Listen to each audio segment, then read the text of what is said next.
Bum, bum, bum. You need to understand that everything you do at the poker table conveys information. Bam, bam, bam. Can't be all loosey-goosey at the table eating a sandwich. Woohoo, baby. No, I'm We're sorry, guys. back. This is not a masterclass ad at the beginning of this podcast. This is the Poker Live podcast. We're here. We're live. Join your money, AK Chicago Joey, coming to you live from Run It Up Reno, not at home in GTO headquarters in beautiful Las Vegas, Nevada.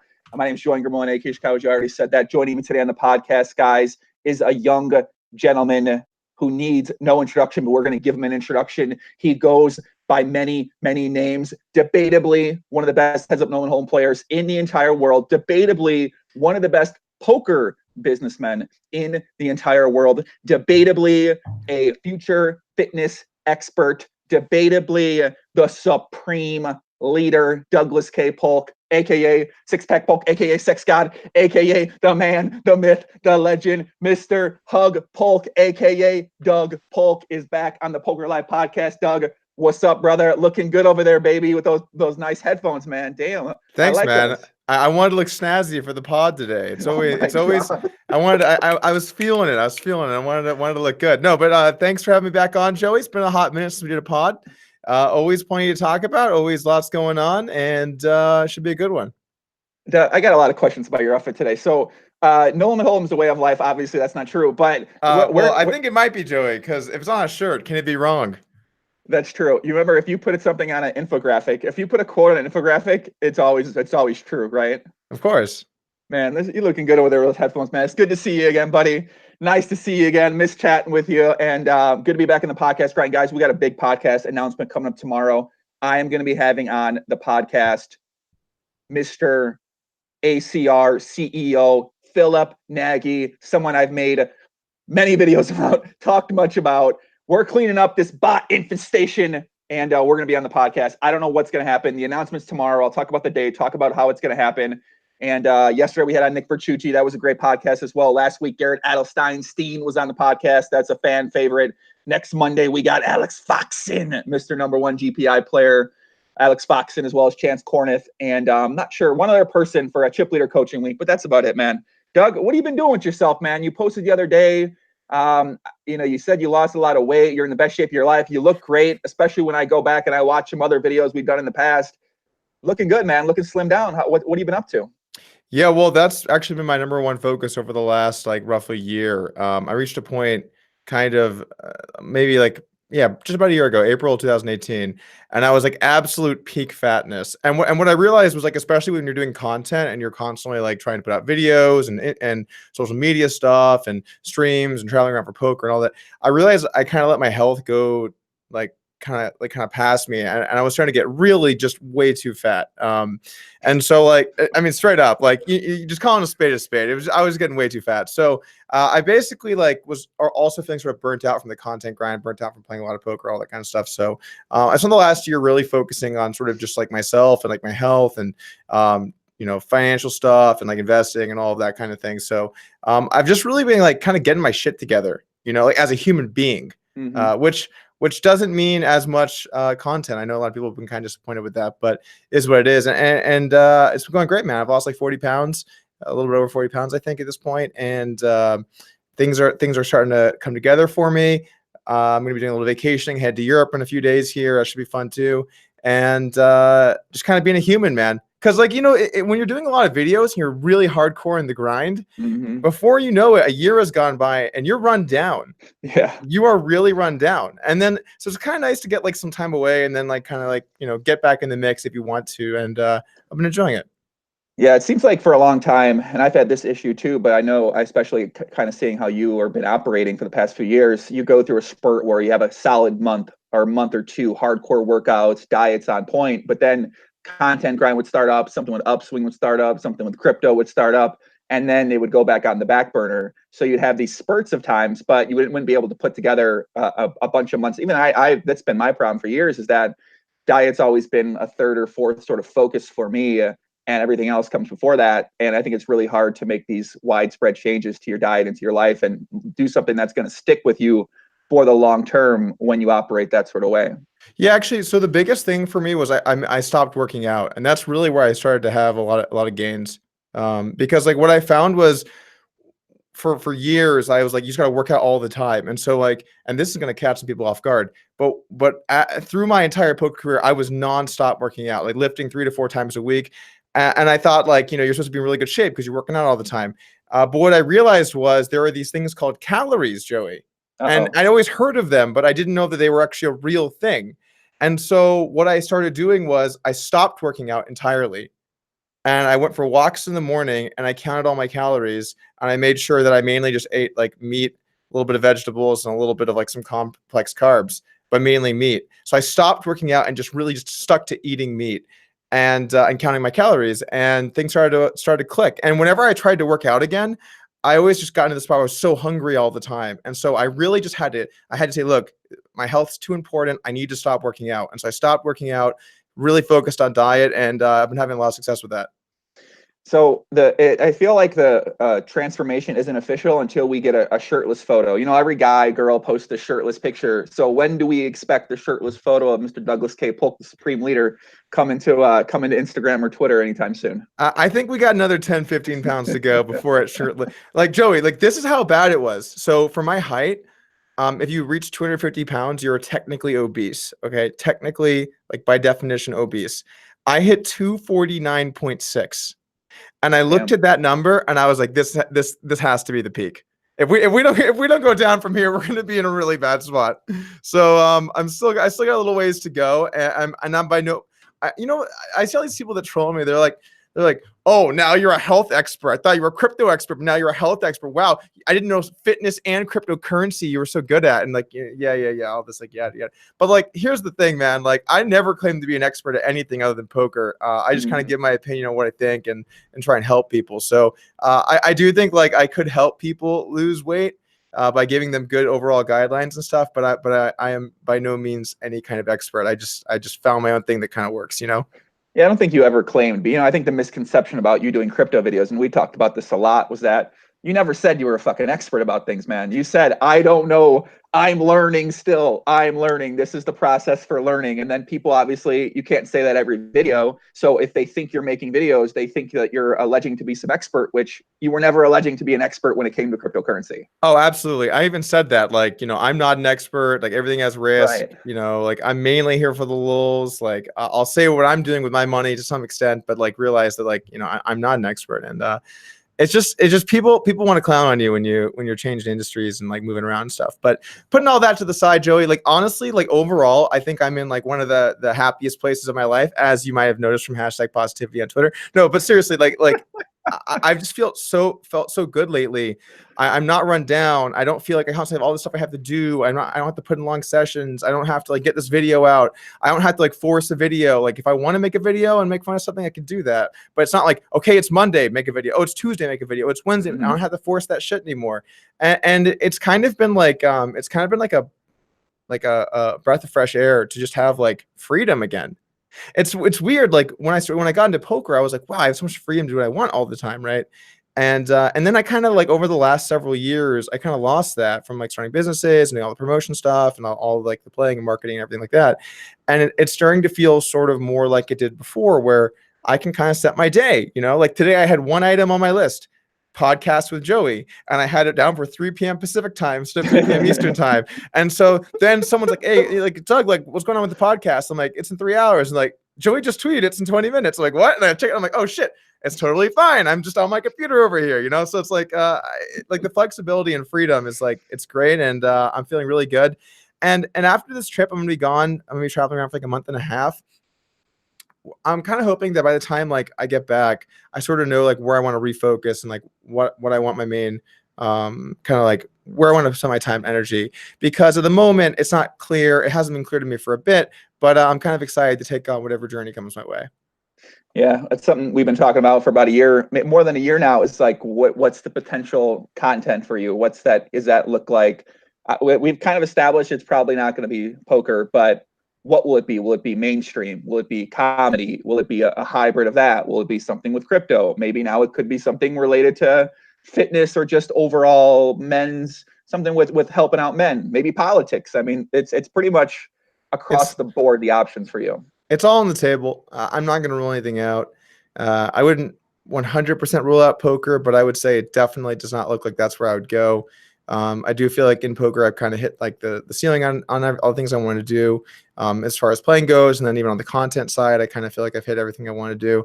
And that's, I guess, a little bit of the issue is like, I always like to have goals, right? Like something that I'm striving towards, kind of working towards. Like, I love going on journeys, Joey. I love going on my next journey. Like, what's my journey? And I like kind of like going on it.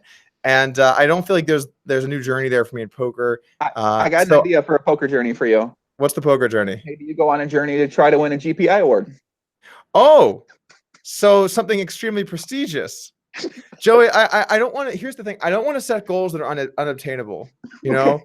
I want to bring it back down to earth. Maybe if I, you know what? Okay, I got an idea, Joey. If I work hard and I get a lot of good podcast guests lined up and I have the best pod for years, right, maybe I can get a GPI nomination. Right. Here, Doug, let me talk to the audience a little bit. I'm going to go run in the bathroom, okay? Yeah, I could tell you weren't listening to me. All right, go do some cocaine. We're good. Okay. What's up, guys? Let me get a couple shots in the chat. Who we got in the mix? Tim Durr. Is that the Tim Durr? The Timmy Duan? What else we got? Harbs, man. Always good to see you in the chat. Always good to see Harbs. True fan, always in the mix. We got Tree Poker, John Blaze. John Blaze, how's the WSOP streets been lately? Hope they've been good. I've not been there in a hot minute or two. Yo, Dougie, Dr. Michael McCrackpot, Farty Brown. That makes sense. That's a reasonable name. And what else we got? Nasty Nate from Cincinnati. What's good, dude? Doug, if you want sports betting, Doug on YouTube. You don't want me then. I just flip sides, but I'm pretty lucky. So that's a good strat, guys. In fact, if you don't sports bet, you know, for profit, the best strat is to do it and be lucky. Kind of like my poker career. I'm just typically very lucky. It's a nice skill set to have. Bazam, one Mr. Do, what's good? Welcome to what is now me talking to people on Joey's channel. I hope you're enjoying yourself because I am saying words. Skamerican, I have a feeling someone's not from America. What's up, bro? How's it going? Alex N, what's your opinion on VR poker future? I think it's interesting. I think the VR poker idea makes some sense. It's still kind of weird to me. So here's what I think about VR poker. Instinctively, I think that just seems kind of stupid. Why would people do that? But that might be that like I'm now 30 years old and like these young kids, you know? So maybe it works. Maybe it's great. I mean, obviously it has to be like a very good experience and they have to really get the interface down, but it could work. How's it going? Wayne, what's up, dude? Welcome. Digital Fox, what's up, Doug? No gamble, no future. How's it going, guys? Look, your motherfucking donger's up for 6-pack Polk. Hey, one day. Actually, it's like it's kind of unreal because you know, I've lost like 42 pounds or something, and I like kept being like, you know, one day maybe I'll get down to like my lowest weight ever, and I finally hit it 2 days ago, and I'm like super pumped about it. So one day, who knows? We'll see what happens. Maddie's date. Doug, respond to Charlie drama. Is there new Charlie drama, or is it just what's going on?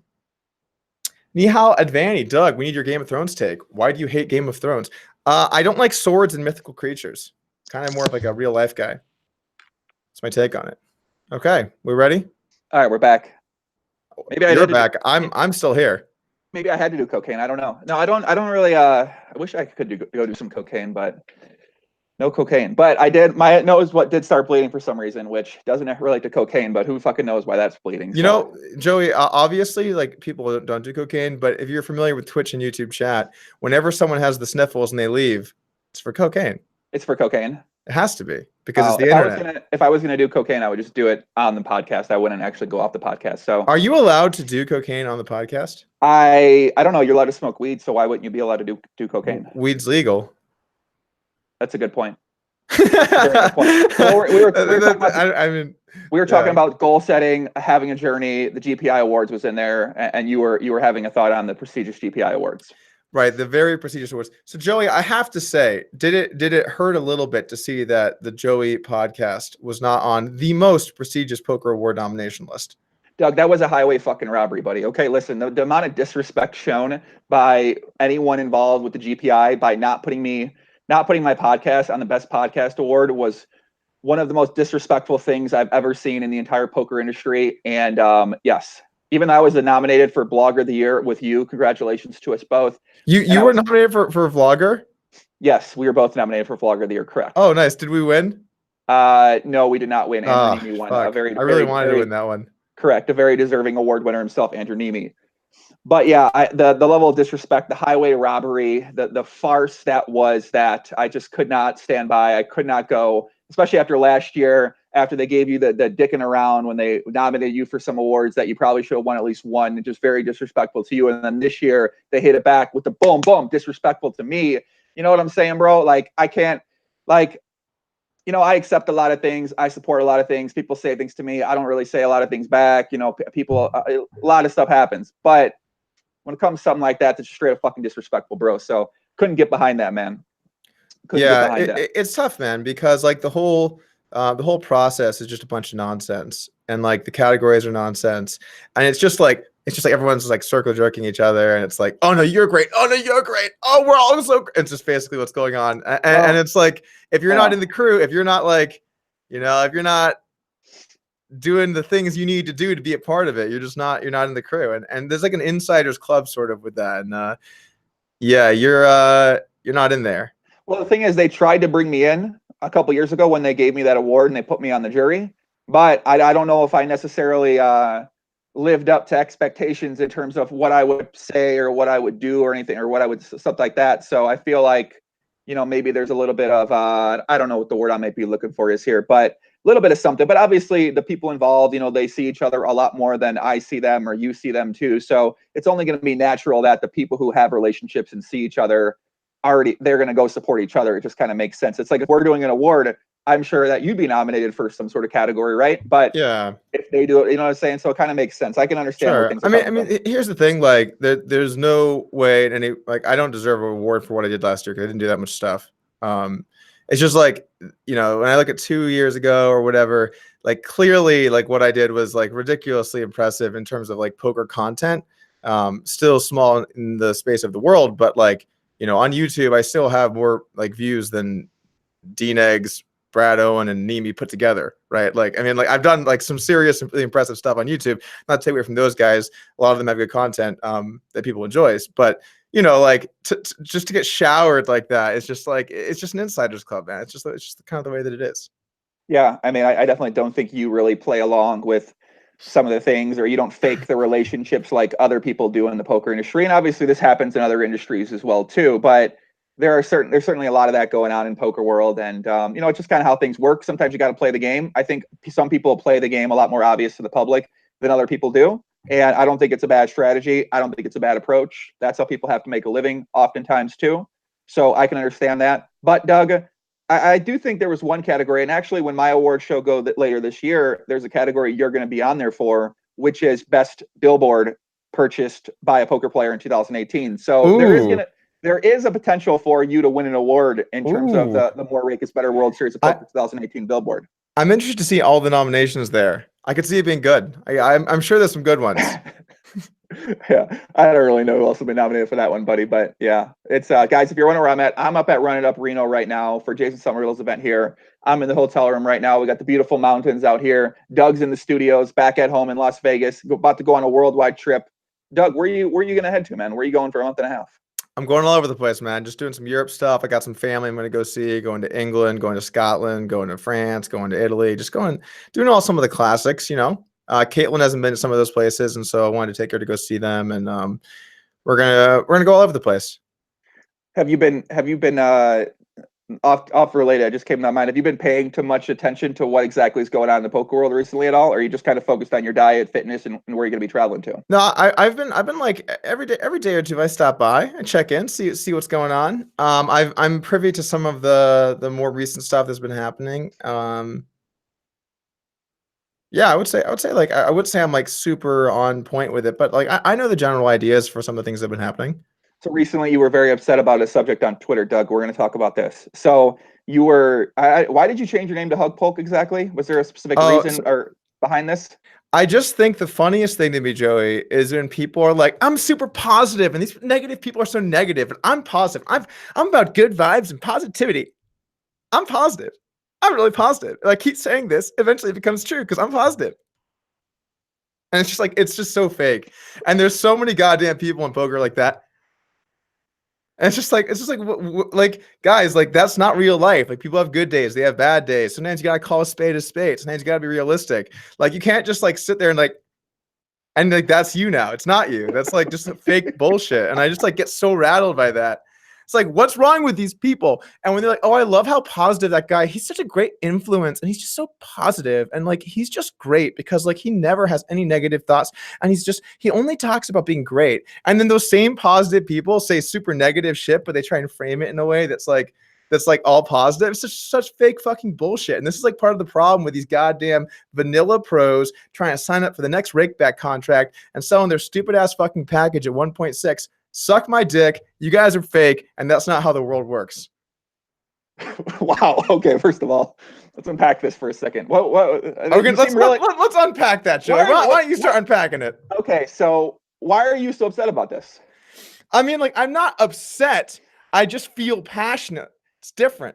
Okay. It's like it's just like this whole bullshit thing that like people try and like put on this like persona to try and like, I don't know, get views or whatever it is. Like be goddamn real for like one moment in your life.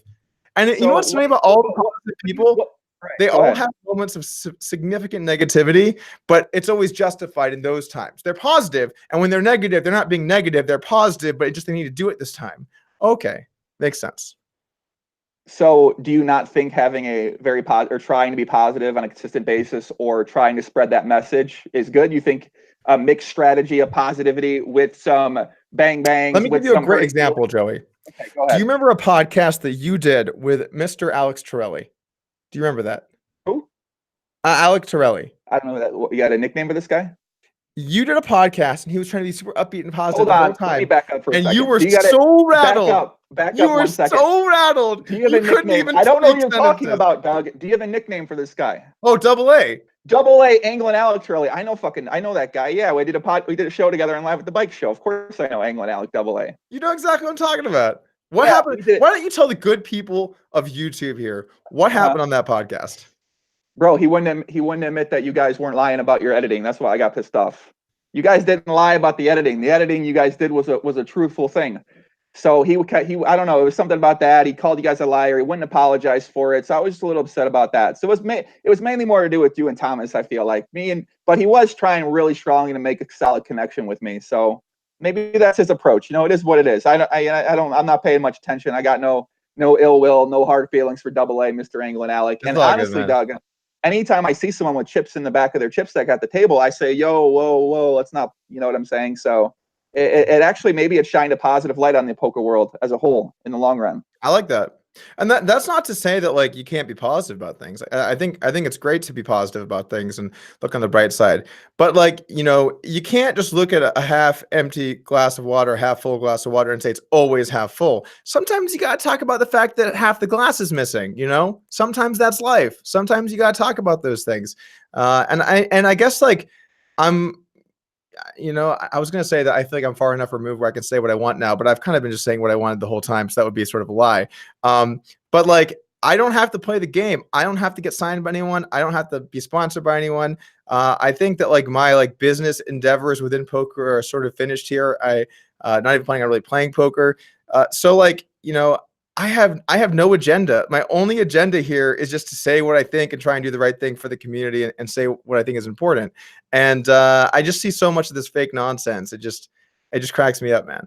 It just cracks me up. Well, I agree. There's a lot of that going on, obviously, because it is good for business. When you take a more controversial stance with things and say things like this, maybe you're going to rub some people the wrong way. And by maybe you are going to. Maybe some companies that those people are associated with aren't going to want to sponsor you or pay you money. The audience might not want to support you. And a lot of people in poker right now are dependent on those things. And maybe they don't have the monetary income from poker, from other things set up to the point where they feel like they can say how they really feel about that. So I do understand that approach, but at the same time, then what do we do about it, right? Like, okay, that exists, and then your style exists too. So who's to say your way is the right way, and the way that they're doing it is the wrong way? Well, you can do whatever you'd like to try and build a following and you know, try and get your voice heard. That's completely fine. No one's to say you can't do that. You can do that. But I also think it's important to call a spade when people are just fake. And I guess that's really more what this is being driven at. Like I just love when like people Mr. Johnnie Vibes himself, who I think has a vlog here on YouTube. And he says things like, like, I'm always positive. I'm about the good vibes. Doug's bad vibes. And then he says like, oh, so I thought you were a cryptocurrency nutritionist expert. And it's just like, so you're doing the fake positive thing, but you're also trying to take shots. You kind of got to you got to draw your line in the sand, right? Let me give you an example. Somebody who is always positive and it works. Phil Galfond. Phil Galfond is always positive, but it comes across as genuine, and it's not like petty. It's not like he's positive until like he needs to be negative to take shots at people and be kind of biting and like kind of like a bitch, right? It's like that, or like D-Negs is an example of people who are kind of fake positive. It's like be positive all the time, and then when the other podcast wins an award, say ew in the audience, right? Which, by the way, was funny. He did that on the video clip because he did the same thing to me in real life. And I think I talked about this in one of my videos where I ran to D-Negs at a Golden Knights hockey game, and he looks at me, and I was in the same row as him. I had to walk by, and he goes ew, and like said that to me, and it was like, what are we in like middle school? And I think I said this in a video, and people were like, he wouldn't do that. That's like too like stupid. Obviously, that's not real. And then he did it at the podcast awards, and I'm like, see, this is real stuff that happens. But yeah, basically, like if you're gonna be positive, you just got to be like genuinely positive. That's the main takeaway here. So you did mention, and you mentioned Johnnie Vibes. Seemed like you two had a little back and forth on Twitter. You were upset about the markup and that sort of thing. So he put a package up there. The one point, I'm not a big markup guy. I don't really know exactly what the atrocity is that he sold for what he sold for. But you guys had a back and forth. So what's the deal with you? Sure. You two? Well, to be honest, like that was actually started, I think, by like Sean Deeb or someone tweeted about it. But basically, this guy has cashed in his life for $67K. And he's selling a 40-something K package at like a what's the markup? 1.4 markup? Whatever. Like that, yeah. And it's $40-something thousand in buy-ins. And that is like, look, like as long as he's telling his audience, I am not a winning tournament player, like lifetime. Like I'm not going to be beating this package. Like I'm not plus EV at this markup. Or if he is winning, he's not winning at this markup. Then I guess it's fine, right? If they're doing it to support him and stuff. But there's a real problem with like a lot of these people selling these packages and pretending that they're investments and kind of lying to their investors. And there's two sides to this argument.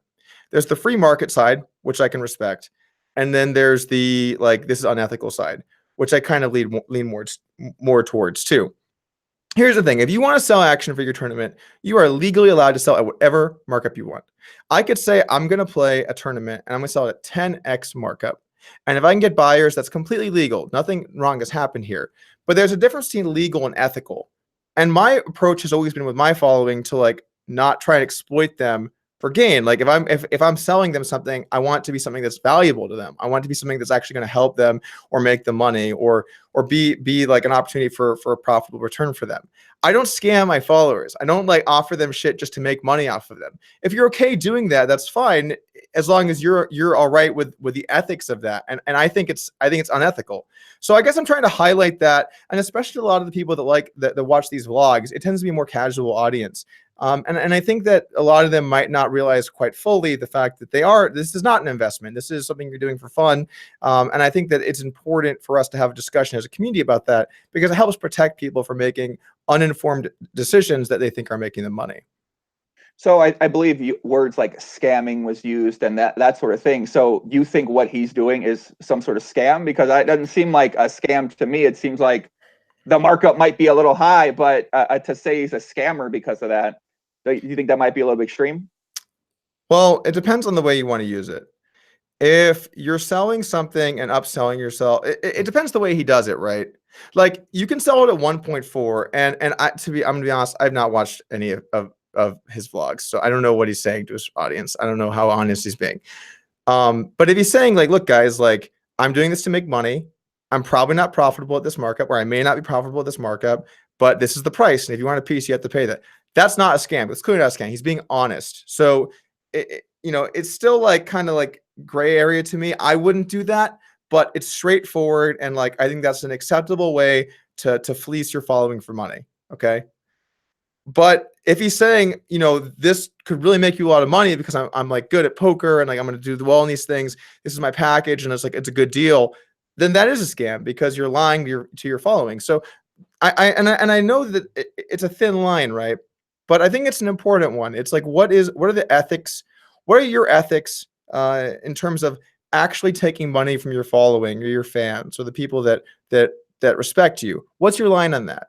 And to me, I've always wanted to try and, if I do offer something for money to my following, I want it to be something that creates value for them, or I think is worthwhile, not something that I'm directly just making money off of them at their expense. And I guess that's kind of my takeaway from it.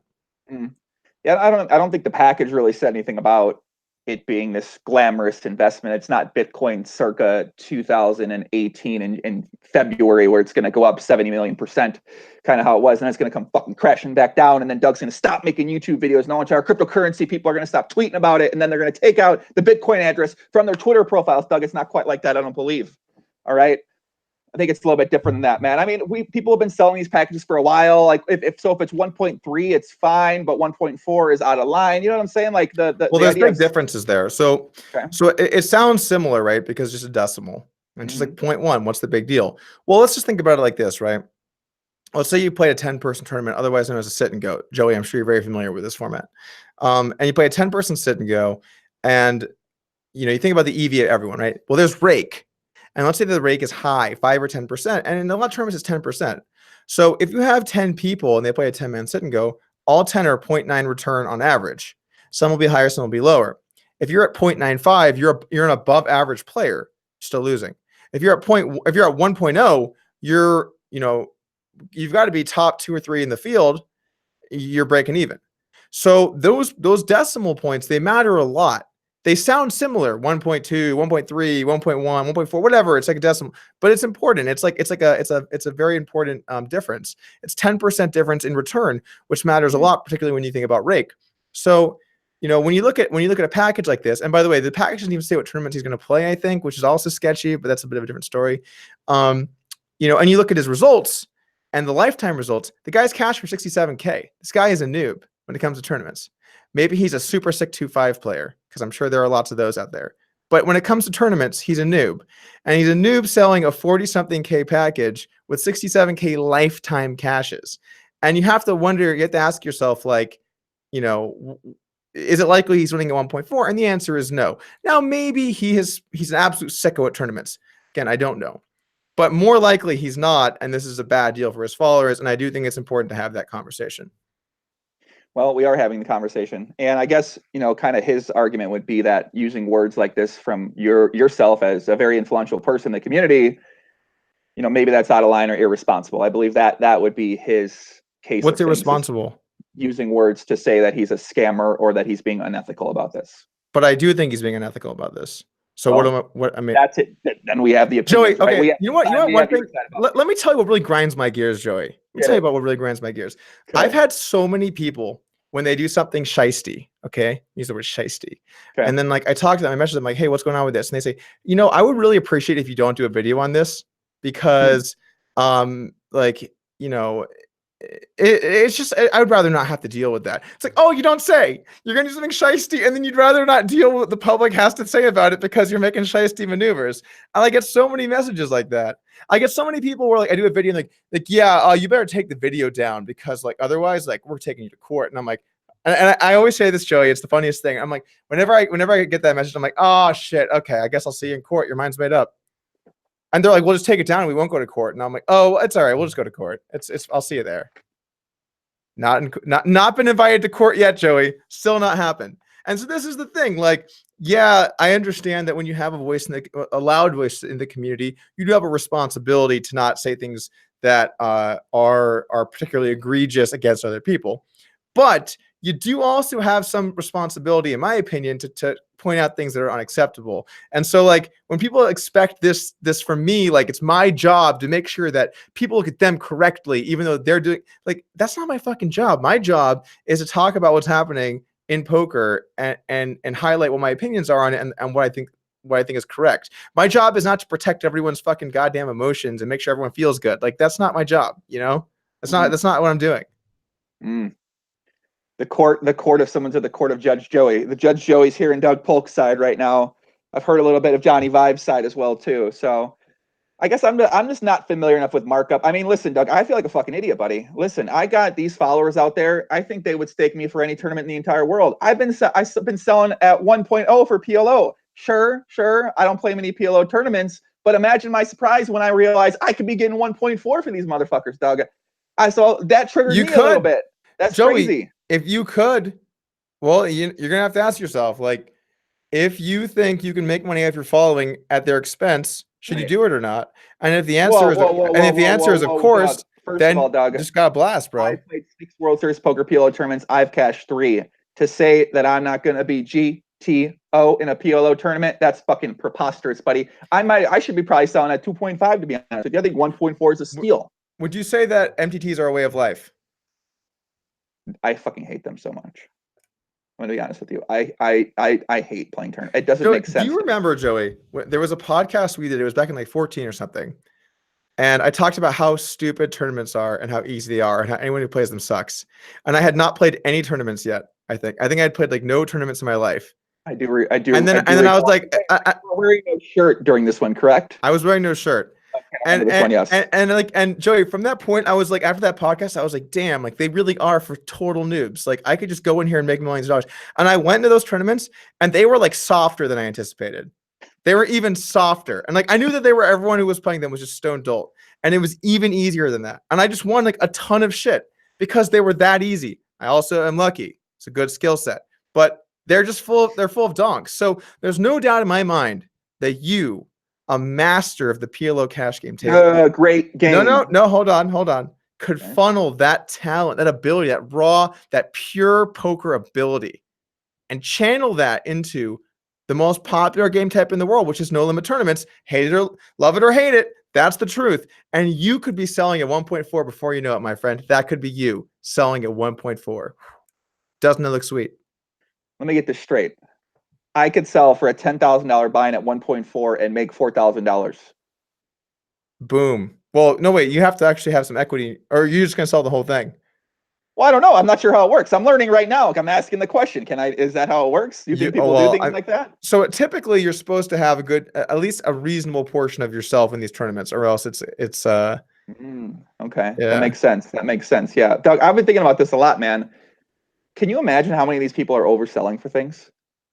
Like, you mean overselling and then busting on purpose? Exactly. Like, I'm sure that happens. There's no guard. There's no enforcement. I've literally never heard it discussed. I've never heard someone be accused of it. Maybe outside 1 or 2 people. I think one guy actually cashed or won the tournament or some dumb shit like that. I kind of remember that. He built up a big stack and had oversold himself. I think I remember hearing the story. Yeah, I remember that. And then he had to like message everyone with I think that the guy like realized late. And then was in the, by the way, how do you oversell yourself in a tournament? And then also you build up a big stack. It's just like, bro. And so then he had to like message everyone to be like, yo, what are we going to do here? Like, and I think they figured out something, if I recall correctly. But I remember hearing that story. That was ridiculous. I'm sure it happens all the time. Yeah. So I kind of want to finish up on the Johnnie Vibes situation because, I do know Johnny. I've talked with Johnny before, had him on the podcast. I feel like he's going to be around in poker for a while. He puts out really high quality vlogs, and I don't think he's some bad person. You're the master, bro. You said that with a straight face. He's the master. What? Really high quality vlogs, bro. His vlogs are high quality. I've watched a few of them. They're pretty good, man. They're high quality. The production is very, very nice. Joey, we both know you're not watching any vlogs. I'm not saying don't lie to your followers. don't like behind closed doors be like, bro, I would never watch that shit. And I've never said, super high quality vlogs. Like, don't do that shit. They are right. Don't even fucking play, bro. Bro, I've play. I know you're not watching vlogs. I know you're not. I'm not saying you just know that these guys also do watch vlogs, so you're trying to pretend that you watch them. Super high quality vlogs. Like, don't even do that, Joey. You get the fuck out of here. This guy's watching 2.5 vlogs. Yeah, right. Joey, come on. Am I wrong? True. Are you gonna tell me I'm wrong right now? I've watched 6 vlogs this year. I'm dead serious. I've watched 6. 3 are my guy Andrew, 1 Brad Owen, and 2. And I watched some of Marle's too. Marle talked about fucking the hooking up the poker boyfriend and fucking people at the table. I love that one. That was good. But that was last year, so not this year. So this year I've only watched 6. I would set the total lifetime number of full vlogs Joey has watched at 10. I I'm would not set saying the I watched the line whole at 10. vlog. So you can't even talk about super high quality It is. vlogs. I Like, don't- no more of that. Bro, I've been in one of his vlogs before. I watched that vlog. It was very high quality. You got to go Oh, I watch see. it. So if you're in the vlog, you watch it. Of course. If you're not in the vlog, you don't. I mean, I'm going to watch conspiracy theory videos about the Federal Reserve System. I'm or taking something that as a about no. Illuminati. Okay. All right. It's cool. As long as you're coming clean to the chat here. I can't let you get away with that, Joey. That was just too much. So you don't think they are high quality, though? I don't think you think that. I 100% think that. You got to watch them, man. I'm telling you. It goes boom, You're boom, not boom, even boom. watching them. You're not okay, let me look, Joey, I don't get the vlog thing. I don't get it. Okay. Honestly, I really don't get it. Like, they're like, so I had pocket fives, and then flop came, 9, 5 deuce. So pretty good. And then the guy bet, and then like you see like a picture, like a video image, and it's the table, and they have $300 in chips, and you see like 9, 5, 3, and they're like, oh, this is so good. Oh my god, I can't wait for the next episode. What happens? Is there a jack on the turn? Is there a jack on the turn? Oh my god, it's another 5. Like I legitimately don't get it. I legitimately don't understand. Like, and I like a lot of the guys that do the vlogs, and I get why they make them. Wait a People second. watch Doug. them. Do you actually like them? No, wait a second. No, you I don't actually like a lot of vlogs. the I guys? hate vlogs. I like But the you people. like a lot of the guys that are doing vlogs? I like the people. Yeah, for sure. Name me 4 vloggers. Okay, Brad Owen and Andrew Nemi. I've hung out with both of them. They're both cool guys. Agree. Okay. Who else vlogs? I don't know. You're the one that likes them. Tell me who they are. I don't let know. me think about this. I don't like Johnnie Vibes. I feel like we've established. I don't like Daniel that- Negreanu. Okay. Exactly. There's What are you just gonna lie to the following and say you like vloggers when you can't even name me more than 2 of them? Come on. I like Andrew Nemi and Brad Owen. All right, I like 2 people, but those are the biggest 2, right? I don't know. You tell me. You're the one that likes Joey, them. I don't know. I'll tell you what. Okay, don't look at your screen. Can you name 10 vlogs this year? Yes. Name them. What are the titles? Who? What happened in them? What happened in the 10 vlogs? I can't. Okay, let me go. Tell me what happened in 10 vlogs this year. Andrew Nemi recently took a shot at 5, 10, 20 at the Bicycle Casino in Commerce. He was playing there. That was recently uploaded. That's 1. Marle tried to go find a poker boyfriend and talked about the guys that she fucked in the poker room. That's 2018. Marle talked about 5 ways to get better at poker. Marle uploaded a video road trip from LA when we all went out there. Marle played a poker session and she uploaded the content for that video. Honestly. Look. So I guess there's a Jeff disconnect, Gross right? Went to the PCA, played the 25K. Your boy, Jeff Gross. You watched that vlog? I did. Or did you see that it happened? You didn't ask if I watched. You asked me for the fucking titles, buddy. Okay. All right. If Fine. we're reframing the question, let me know. Fine, I gotta. okay. All right. We'll take it. So I guess there's a disconnect, right? Because so there's the poker fans, they like vlogs, or at least there's an audience of them that like vlogs. But anyone who's good at poker would never watch a vlog. You know that, right? How many high stakes cash game players are watching vlogs? Well, I know my guy Chris Crux in the chat, and I feel like he's watching vlogs religiously in between studying for high stakes answer the goddamn question. Well, I don't know. How would I know without asking? Joey, answer the question. Well, how many high stakes cash game players are watching vlogs? I have to believe there's a limited number that are watching vlogs. They will probably watch the podcast. Stop tiptoeing. How do I know the answer? The thing is, Joey, you're afraid because you brought a bunch of these guys in the channel, and you're afraid to say anything negative because you don't want to say anything negative about the vlogs. But I know you don't like vlogs, and I know that high stakes players don't like vlogs. It don't mean I don't like them. I got no interest in watching them, but that doesn't mean I don't like them. That's exactly what it means. How can you not have any interest in watching a vlog, but you like them? I watched your vlogs when you did vlogs, so that means I do like vlogs. I just like them from people I know or friends with, or something that's a little bit more at the stakes that I've enjoyed for these past few years. Honestly, so going back to my original point, I just don't get it. I just don't get it. I don't get it. And so I don't watch any of them. I don't really follow the scene. I don't really understand it. But but there are a lot of people that do like them. So like, you know, making a content type that people do like makes sense. And there are people that are going to do it better than others. And I think that at least Brado and Nemi seem to have like a good skill set for making them and an audience that enjoys them. So I think that's great. But like, I could never watch a vlog, man. I just couldn't do it. It's too hard to watch. So how do you know you don't like them? Because dude, I don't even like have fun when I'm playing high stakes poker because I'm bored. How am I going to have fun watching someone play like 5-10? I don't know. I mean, everyone enjoys different things. Clearly, they're popular and people love them. We're talking about. You're asking, what do I not like them? That's why I don't find that interesting. I mean, to be fair though, I don't like vlogs in like other areas either. Dude, I don't get it. Like, I don't get social media. Like take a picture. This is me. It's Tuesday. Like what? Like, why is anyone watching that? Have you been on Instagram stories? Instagram stories is piping hot garb. Piping hot garb, dude. Like, you click on that, it's like 10 seconds of your life are gone for fucking forever. You're never getting those 10 seconds back. Then you go, I'll watch another one. And then you just do that over and over again. Your life's gone. What happened? You saw fucking garbage on Instagram stories. That was your life. Why do people watch that shit? I don't get it. I just don't. Am I an old person, Joey? I'm just like ranting because it's like I just see the kinds of things people put on social media, or like when I'm like, okay, maybe I'll do a post for my following, and I'm like, I don't do anything interesting. Like, do they want a picture of me like sitting on that couch, or like on my computer over there? Like, do they want? That's not what they want. They want a picture of me doing something, just like mundane shit. What happened to you? Do you understand how marketing works sometimes for people? People share they share their private lives. They share what they're doing. They have friends on Instagram. They follow people that they like. They follow people that they fucking hate. That's what Instagram's about. You don't have to participate in it. I get it on the marketer side, Joey. Right. I get it on the person doing it. Well, I get honestly, that. I would 100%. I wouldn't be doing Instagram if I didn't have all this stuff I'm doing also. I don't disagree with that. I don't really follow many people on Instagram, and the people I do pay attention to are people that are my closer friends.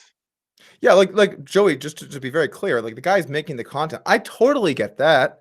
Like, you're making a content type that people enjoy, people want to see, and you're filling that demand, you're building an audience from that. That's totally cool. That like that's optimal, right?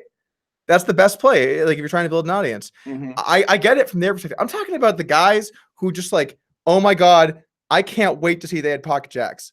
What's up with that? Is this another vlogger reference? Or whatever it is on social media or vlogs or whatever. Like, I don't understand it. So, I don't get it. So do you think that's bad because you don't understand it, or just people have different tastes, right? It is what it is. Look, I've learned. Okay, let me tell you a little bit, Joey. I've learned through business that you can't tell people what they want, right? You can't. You have to sell people what not. How do I word this correctly? Like, for example, like with poker training. In my eyes, the best way to teach people poker is just nonstop, like math theory based exercise all the time. Like, if I was going to teach someone, if I had 10 hours to make someone a better poker player, I would spend all 10 hours on like theory, math, and like the mechanics as to why things work the way that they do. I would spend almost no time actually playing hands because it's way less useful. But if people could decide the way that they wanted to learn poker, they'd mainly watch hands because it's more interesting. And so it's tough. And like, this is something that, like with Upswing, we try to balance both, because you have that people like, if I just did like, okay, we're releasing a course or we're adding some content to the lab and it's just only theory, is that better for people? Probably. But if they don't want it, it doesn't really matter. And you have to blend that. You have to blend like the things that are important that they don't really want with the things that are less important that they do. And so that's, so when, you know, you take that kind of concept and you apply it to like creating content. If there's an audience for vlogs, then it should exist, and you should tailor your strategy to meet that. But I personally don't understand it. Is my only point. It should exist, and it does because there's demand for it. But like, I just don't understand the interest. Is the only point I was making. So but you like the hand breakdowns. You like when people do that. Dude, I would never watch a hand breakdown. I know that sounds insane because like that's my main form of content. Like that's where most of my views have come around, hand breakdowns. I would never watch hand breakdowns because I don't find it that interesting. Like when I make a hand breakdown video, I'm just trying to tell people what I think is good, like the correct strategies in a situation, right? And if I was learning poker, it would be an excellent tool. Like the poker hands videos I've done are like the best spot to try and start to learn poker because they're free, they're on YouTube, and like there's a ton of them. And I at least was, and I'm sure if I try it again, a high level poker player. So it's a great spot to learn. And from that aspect, I totally get that. But like, if you're a good poker player, why would you watch hand breakdowns? You wouldn't. It's kind of like that. It's similar. Wouldn't you watch them to learn? To learn from someone like a Douglas K. Polk, debatably one of the top heads of no players in the world, debatably one of the best tournament players in the world.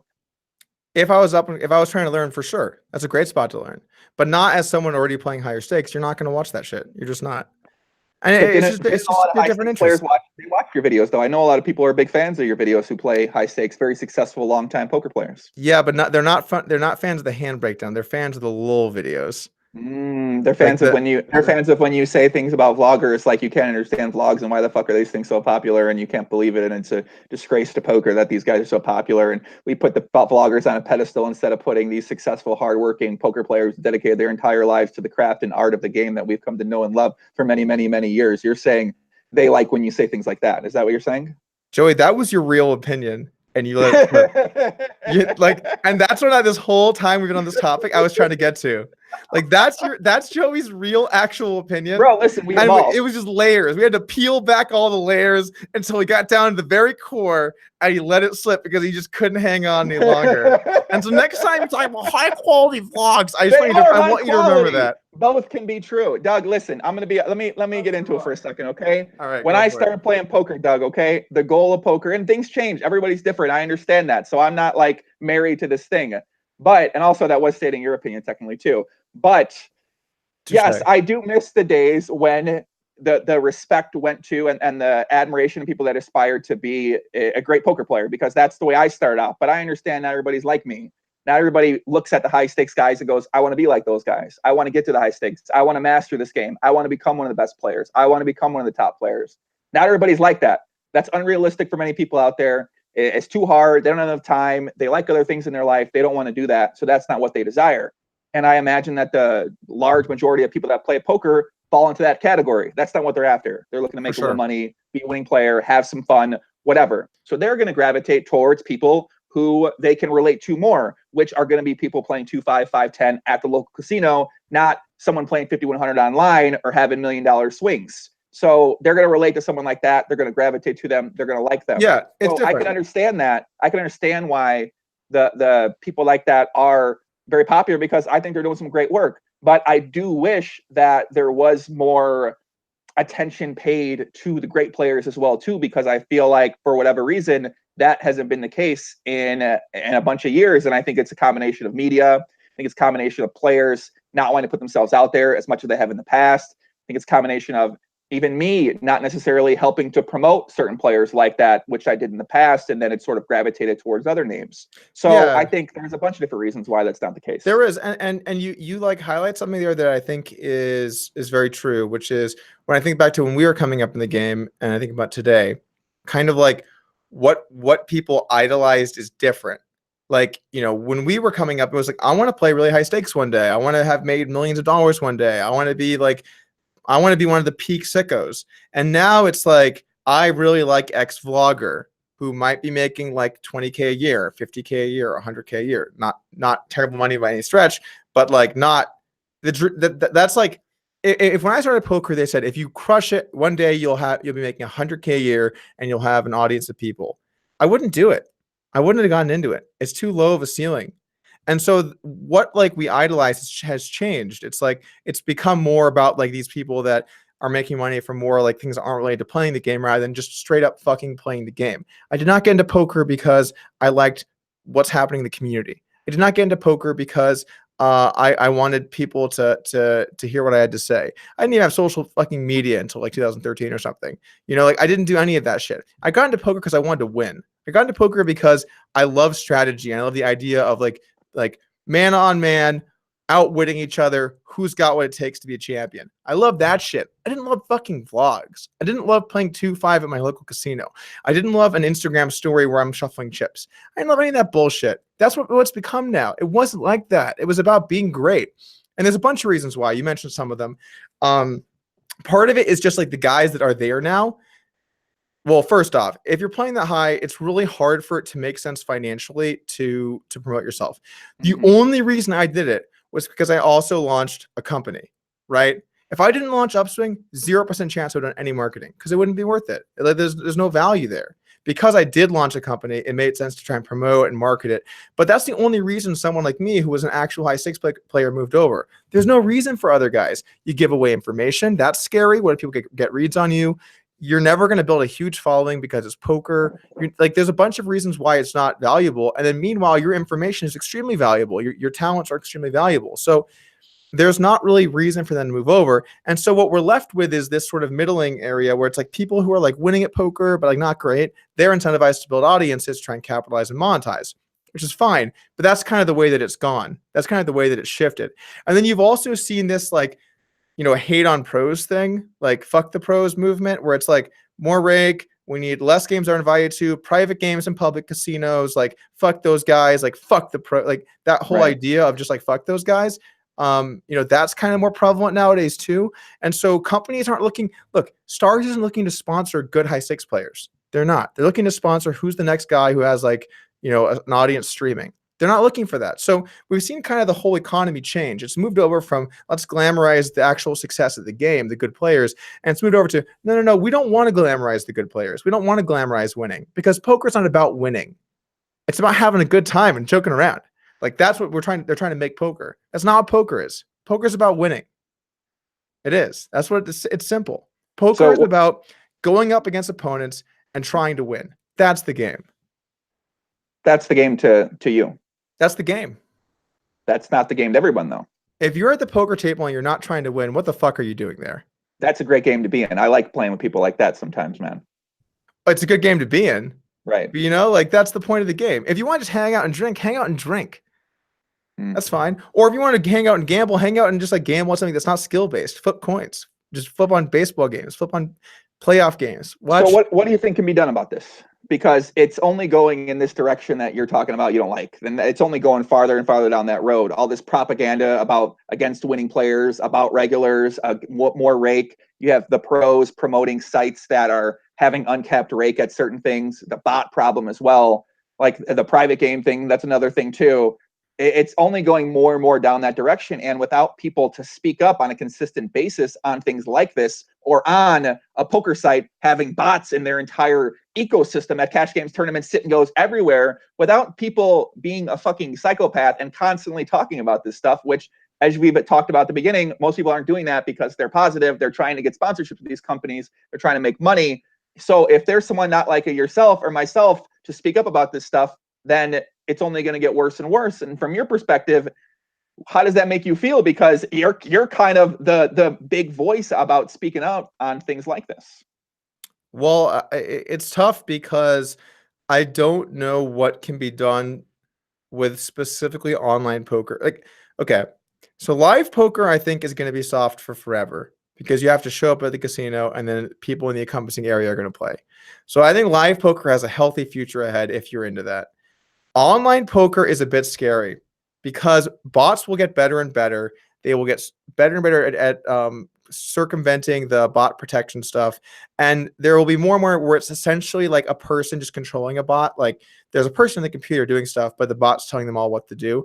And there's not really good solutions to that. So online poker is going to get tougher and tougher, and then one day it's going to be unbeatable.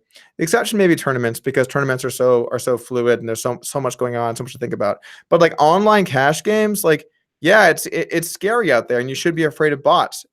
Sites should do whatever they can to try and protect it, but that's going to become a bigger and bigger issue. I don't know how you protect against that. How do you protect against technology? How do you protect against, you know, things advancing in a way where people can use that information? I'm not sure, Joey. I don't have a solution to that problem. I'm not like able to, you know, it's like such a huge problem. It's like, how do I personally solve that? I have no idea. What do you do? Well, I don't know. I'm asking you. So you got a lot of answers. You're like, actually, Doug, the question is on you. I'm like, oh, okay. I'm doing try my part hard. here. Doug, I'm doing my part here. You want to know why? Because I'm one of the only people that actually consistently will publicly speak out against these botting going on, stopping the bots, fuck the bots, let's end the bots. And I know the bot guys too. So I don't hear many other people out there really deciding fuck the bots. That could be a good song. Yeah, no, I'm with you. I'm with you. You know, so it's like, if no one else is talking about it, of course, like the people, why is it a big deal? No one else is talking about it. Why does this matter? And you know, so I gotta ask you a question. Are you excited for this Phil Nagy? How do you pronounce it? Nagy? ACR CEO Phil Nagy, correct? Phil Nagy. Are you excited for this podcast coming up with him? Because this has been one of your key issues. Like if you were running for president and I had to get you down to 3 or 4 bullet points, this one would be in there. It would be one of your. It would be like dreams, PLO, 510 ACR bots with Phil Nagy, whatever. Those would be your like bullet point issues. If I had to sum you up to someone in about three sentences, those would be the sentences I would choose. Yes. I'm going to be making a big announcement about that tomorrow. Talk more about it. I have never been more excited in my life for a podcast, Doug. This is Tom Dwan for me. I honestly don't even know if I've cared about something more than I've cared about this issue in the past bunch of years, except when I was playing poker and I cared about poker. But yeah, this is never. I can't put it into words. Honestly, I don't know what's going to happen. What are you going to talk about? Like, what kind of questions do you have lined up for him? Because and what about like all of the bad blood that was brewing there for a few months? Like, is that water under the bridge, or are you going to hold his feet to the fire? What do you got here, Joey? Like, can you give me a little taste? Because I'm actually really interested to see how this goes down. First question. Why are there still 60 plus active bots at the Great Game of Omaha Cash Games? When am I getting my refund? I've played tens of thousands of hands with these bots. They're the biggest winners in my database. When can I expect some sort of refund in my account? Now Doug's muted. Well, I was just muting my mic, but that's out of the gate. That's your first up. That might be my first up. I'm not really sure. I don't know. Maybe we start off with an introduction. I don't know, man. Listen, the pressure's on me, I feel like, in this situation, because this is going to be a pretty popular podcast and a very important podcast, I feel like, because if, ACR, the biggest site in America, so if we can get Phil Nagy to decide to really take a stance and try to clean up the games on there, that becomes a viable option for more American players out there to actually have a chance to win money. And as we know, American players are kind of getting fucked around left and right, and their other options that they have to do are these app sites or the shady Chinese sites or anything like that. So hopefully this could be a slightly clean up a little bit, make it a better option. But I don't know, man. I have a little faith, but they're trying to do some things. They're trying to take a step in the right direction, but I don't know if I believe that they have the resources available and the talent available to actually put a stop to this, because these people can keep coming back and back and back and back, and it's a never ending thing. You get rid of one account, 10 more accounts can come back and they'll be there the next day. It's a tough problem for them. I will say this though, I respect that they at least decided to like do it. Exactly. Decided to do it. Like, you got to give some props to that, right? 100% agree. 100% agree. Like there's something kind of that I see online where like on YouTube or social media, where if you get a negative comment, you just delete it or you remove it or whatever. And I've always had the policy just like kind of let everything, like whatever it is, just show, because like, if you're putting out good stuff, you're doing the right thing, like people like what you're doing, eventually that'll come through. You're going to have times people hate you. You're going to have times people love you, but like honest and transparency is good. And unless like it's like blatant racism and shit, we'll try and like when I can, I try and like get rid of that. But the thing is, like, when you do put something up that's controversial, like you put yourself out there and like to be the CEO of a company like ACR, that like the feedback could be quite negative towards you. And so I do have respect for Phil, like putting it out there like that, being willing to talk about some of these problems. And I do think it shows like at least some good faith on their part, because before they weren't willing to do this. They were not, because you asked them to do this before, right? This isn't the first time, I think. It seems to me that the issue was more of a personal issue from the statement Phil put out there. They had an issue with the way I went upon it. So it wasn't more of, it seems like to me, and we'll find out if this is the case, that instead of admitting that there are these massive problems, even though there were a lot of refunds issued because of the videos I made, instead of saying, oh, you know what, Joey's right, there's a lot of bots here, it was more like, no, I don't want this fucking guy to be right, because this is the way he went upon it. I don't agree with the way he went upon it. So I'm not going to admit that I'm at fault. And I think finally it came around, and maybe this video that went viral about the bot at the tournament, that video went viral. He found out there's more bots playing. Wow, maybe these bots are, I don't know. Maybe he just doesn't realize it. I'm not sure how that's possible, but that certainly could be the case. The bots have only played 5+ million hands at the cash game tables. I don't know how it's possible to not have the lobby open and be like, Slack breaker here from Eastern Europe plays every day for 10 hours a day, every single day. Okay. All right. His buddy here. Okay. I just don't know how that could, I don't understand, Doug. I cannot fathom. I feel like my little brother who has absolutely no idea about what's happening at poker could look at the ACR lobby with the back end, have the back end data access for 2 months, look at the tables and be like, you know what, something's fucking going on here. Yeah. So to be that person in charge. So if you aren't able to identify this, you're either incompetent or you're a part of things. Maybe there's another reason, and I want to find out what that reason is, because how can it fucking possibly be that you can have the back end access, the site open all the time, and not see something's fucked up here and something's going on here? That makes sense. It doesn't make sense to me. You know, you showed that screenshot of like the stats of all of those like alleged bots. Right. And one thing that was really interesting to me is that like their CBET frequency went up when multi-way. That does not make sense to me. Well, I have hold on. I have the data. Did you have that ready to go? Was that prepped and ready? I have the data right here, Doug. You were insta into the spreadsheet. You even had it cropped out. You only have 2 tabs up. It's one of the tabs, and you insta fire to it. 30 accounts on ACR right now. I played tens of thousands of hands with some of these accounts. As you can see, their stats: 1 win soft flop, 1 money at showdown, went to showdown, aggression frequency on the flop, aggression frequency on the turn, aggression frequency on the river, c-bet flop heads up, c-bet flop multi-way. Guys, do these stats appear similar to you across the board? 30 accounts? This looks legitimate, right? Seems legit. Interesting. Slackbreaker, 383,000 hands. Did you think I was going to bring up this spreadsheet? No, I had it on my. Listen, I've been like, deep in the fucking spreadsheet. Okay, but like it's been my life for 1.5 years, Doug. What are you talking about, man? The speed of that, though. Like I said, the word spreadsheet. It was like Alt Tab, click, highlight, bring up full screen. It's like it looks like we planned that, but I wanted to be very clear that we did not. No, Joey was just ready to go. So yeah, but anyway, that spreadsheet. It was weird that the multi-way c-bets were all higher than the heads-up c-bets. It doesn't really make much sense to me. Yeah, I think you talked about that. Yeah, the c-bet percentage on average is 9% higher multi-way than it is heads up. How does that make sense? I don't know. Maybe if there was a PLO resource out there that you could maybe take and learn more about these things, maybe that'd be something you could sign up for and do. Duly noted, Joey. Maybe you could go to Upswing Poker and check out some of the Pop Limit Ma, the great game Pop Limit Ma resources. Provided by anonymous person. Yeah, whatever happened with that? Oh man, I can't even legally. Is it not the lawyer will only talk about it? I can't legally say anything, but the wheels of justice turn slowly. We'll just leave it at that. Yeah, and I mean, listen, this is just that we showed the screenshot. These are the bots, right? Then what happens when they're at the same table, 3 at a table? Are they sharing cards? Who knows what's happening, right? You never know. That's scary in PLO. I mean, it's scary in Hold'em, but it's especially scary in PLO because you get 4 cards. So you're like your ability to calculate based on removal goes up tremendously. Right. Exactly. And I playing with some of these accounts. I've seen some very strange things pre-flop with some of the amount of money they're willing to put in with very unusual hands that don't quite make sense for someone that plays 10 hours a day. Can you give me an example? So one specific example I remember playing, I think I was playing 3 or 4 handed with 2 of the accounts at the table. And one of the accounts stacked off with 8, 5, 3, 7 with 1 suit. And I was like, what the fuck is going on? Like, this guy literally plays hours every single table. It made absolutely no, it was like multiple bets pre-flop. I raised, he 3 bets, I 4 bet, he 5 bet. And I'm like, what the fuck is going on here?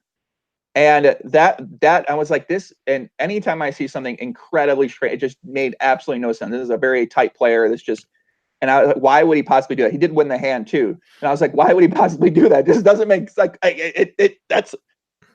makes sense.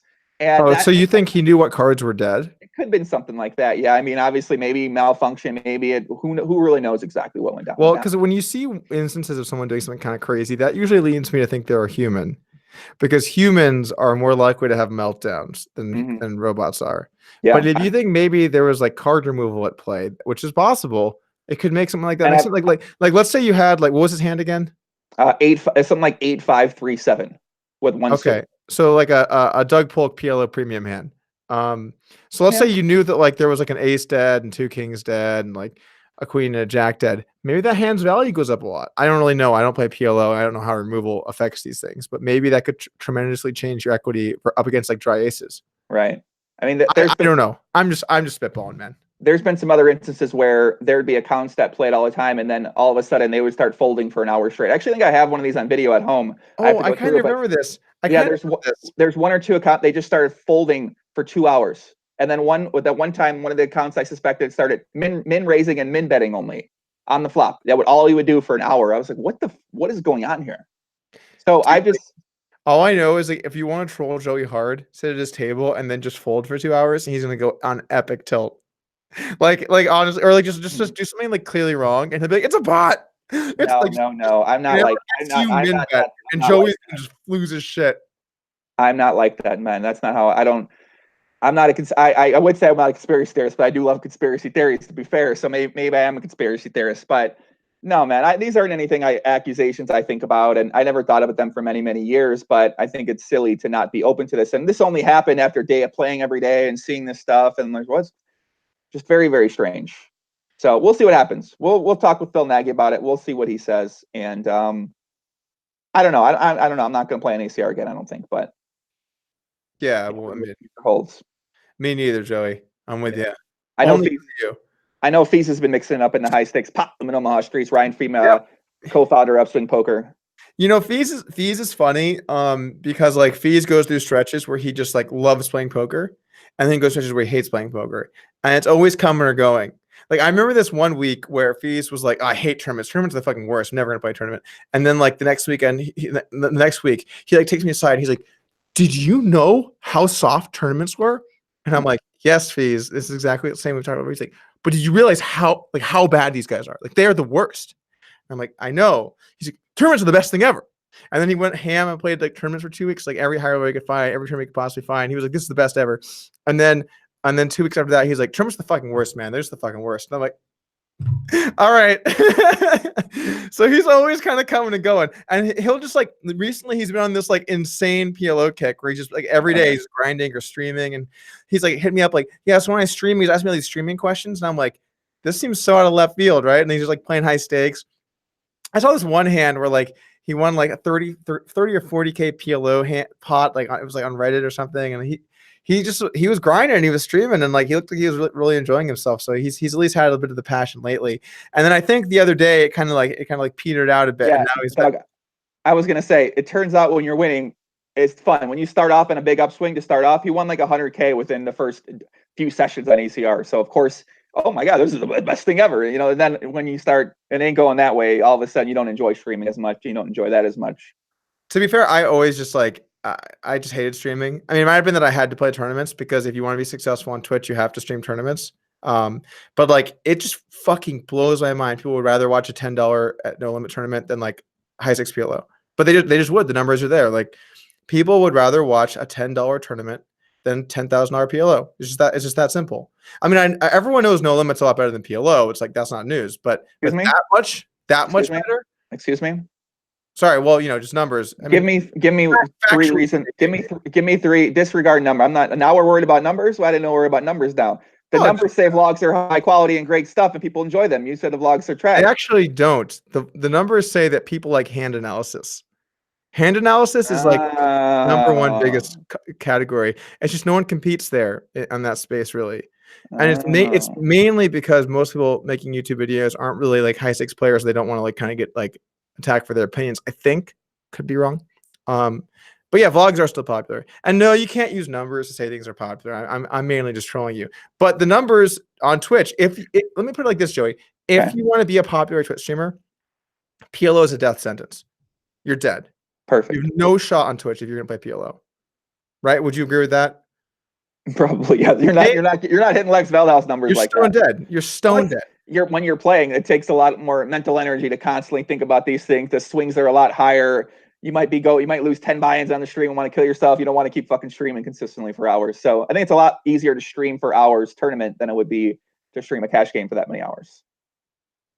Well, people love tournaments. They love the idea of running deep in them. They love like the final. Can we go back? I can't let this slide. Can we go back? And you mentioned a comment about Nolan. What did you say? Nolan, you said PLO. You like PLO better, or PLO was better, but you like Nolan Hold'em better. What was the statement that you made? I just want to make sure I have the Oh, I just said that Nolan Hold'em's a better game. Right. Okay. I'd like to expand on that one. So can you give me a few reasons why exactly Nolan Hold'em is a better game than the Great Game of Omaha? Because at any point in any hand, you can look a man in his eye and put him the test for everything he's got in front of him. That's poker.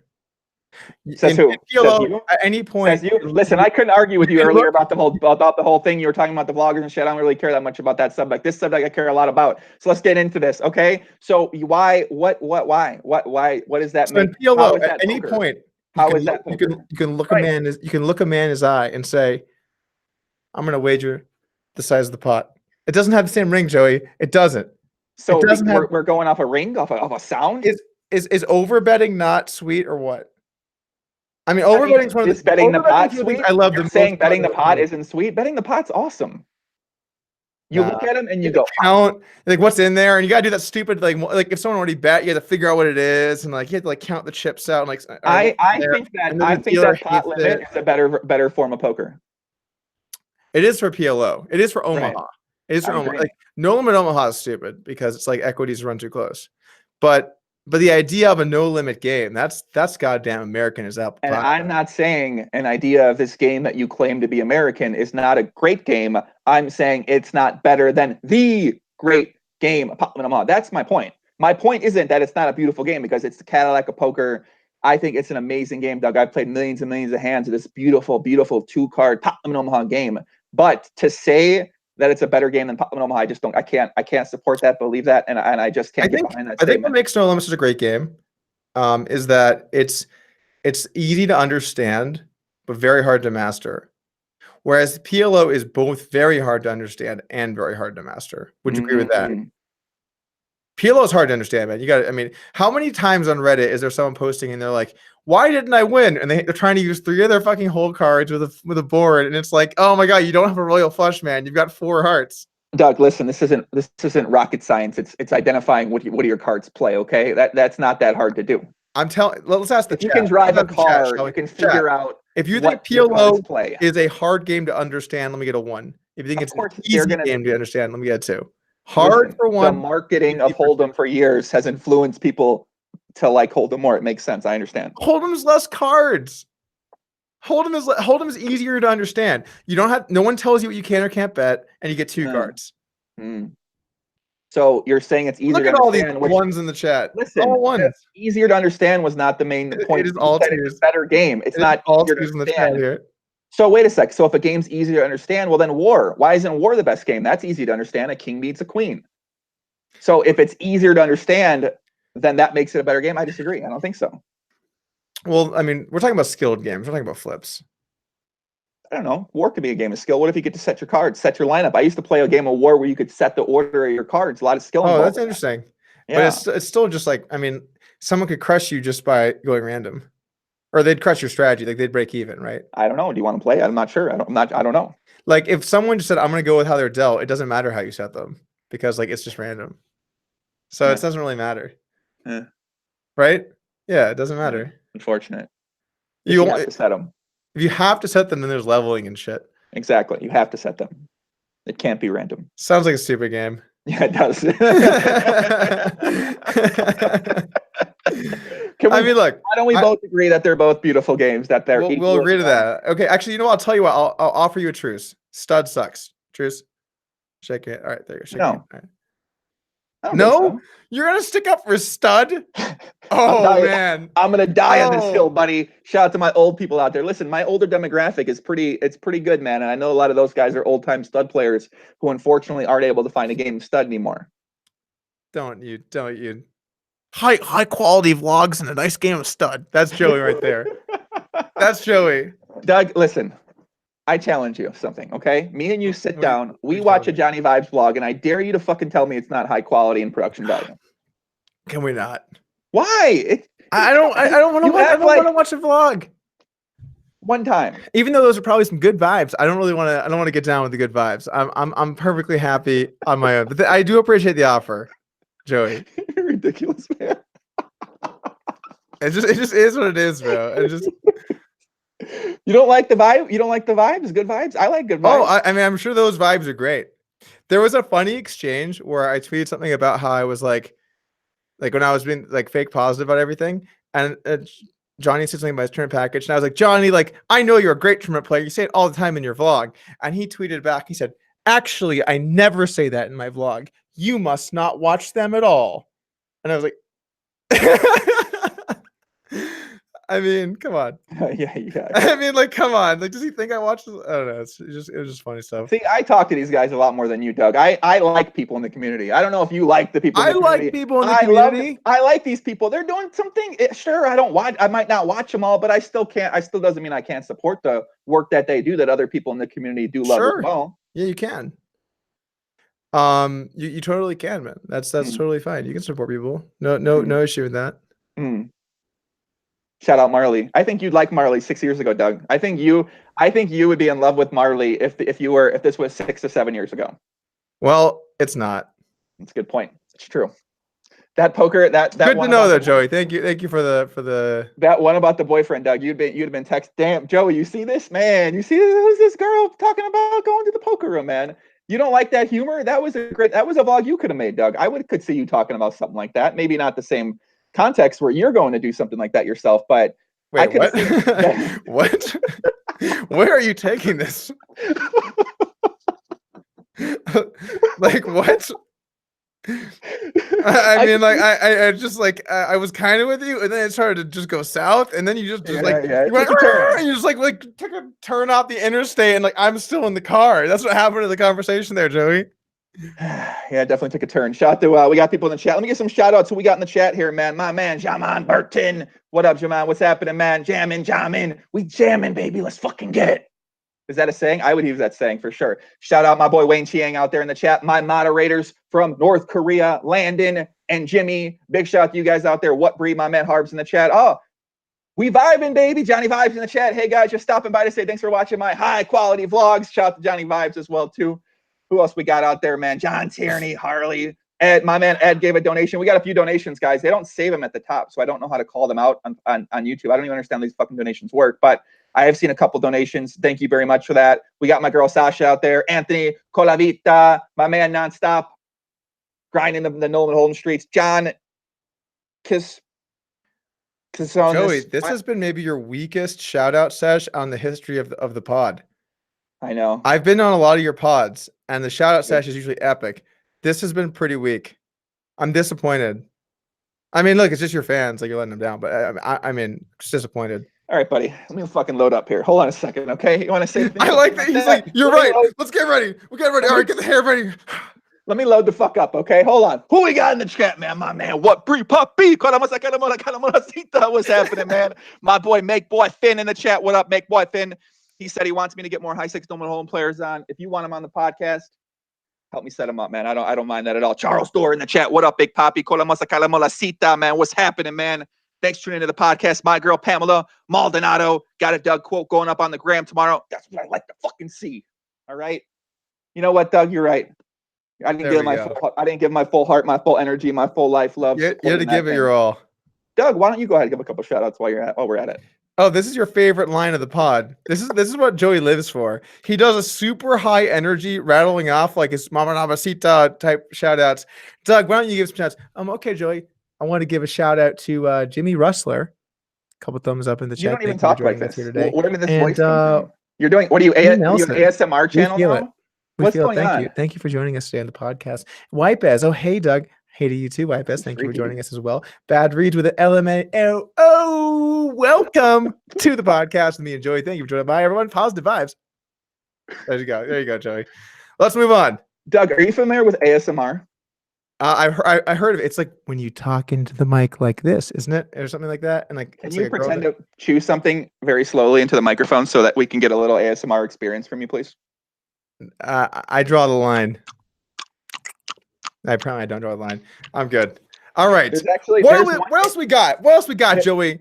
Hit me with your next topic. ASMR channel I watch this one girl on Twitch, and sometimes she does ASMR, and she's always dressed in these cosplay costume with just these massive boobs out and like dancing, and there's all I mean, listen, Doug, this is the weirdest subgenre that I think I've come across, but I gotta say I might be in because I listen to it sometimes with the headphones on, and I think it works. But let's move on. So there's one person I actually don't want to even get into that more.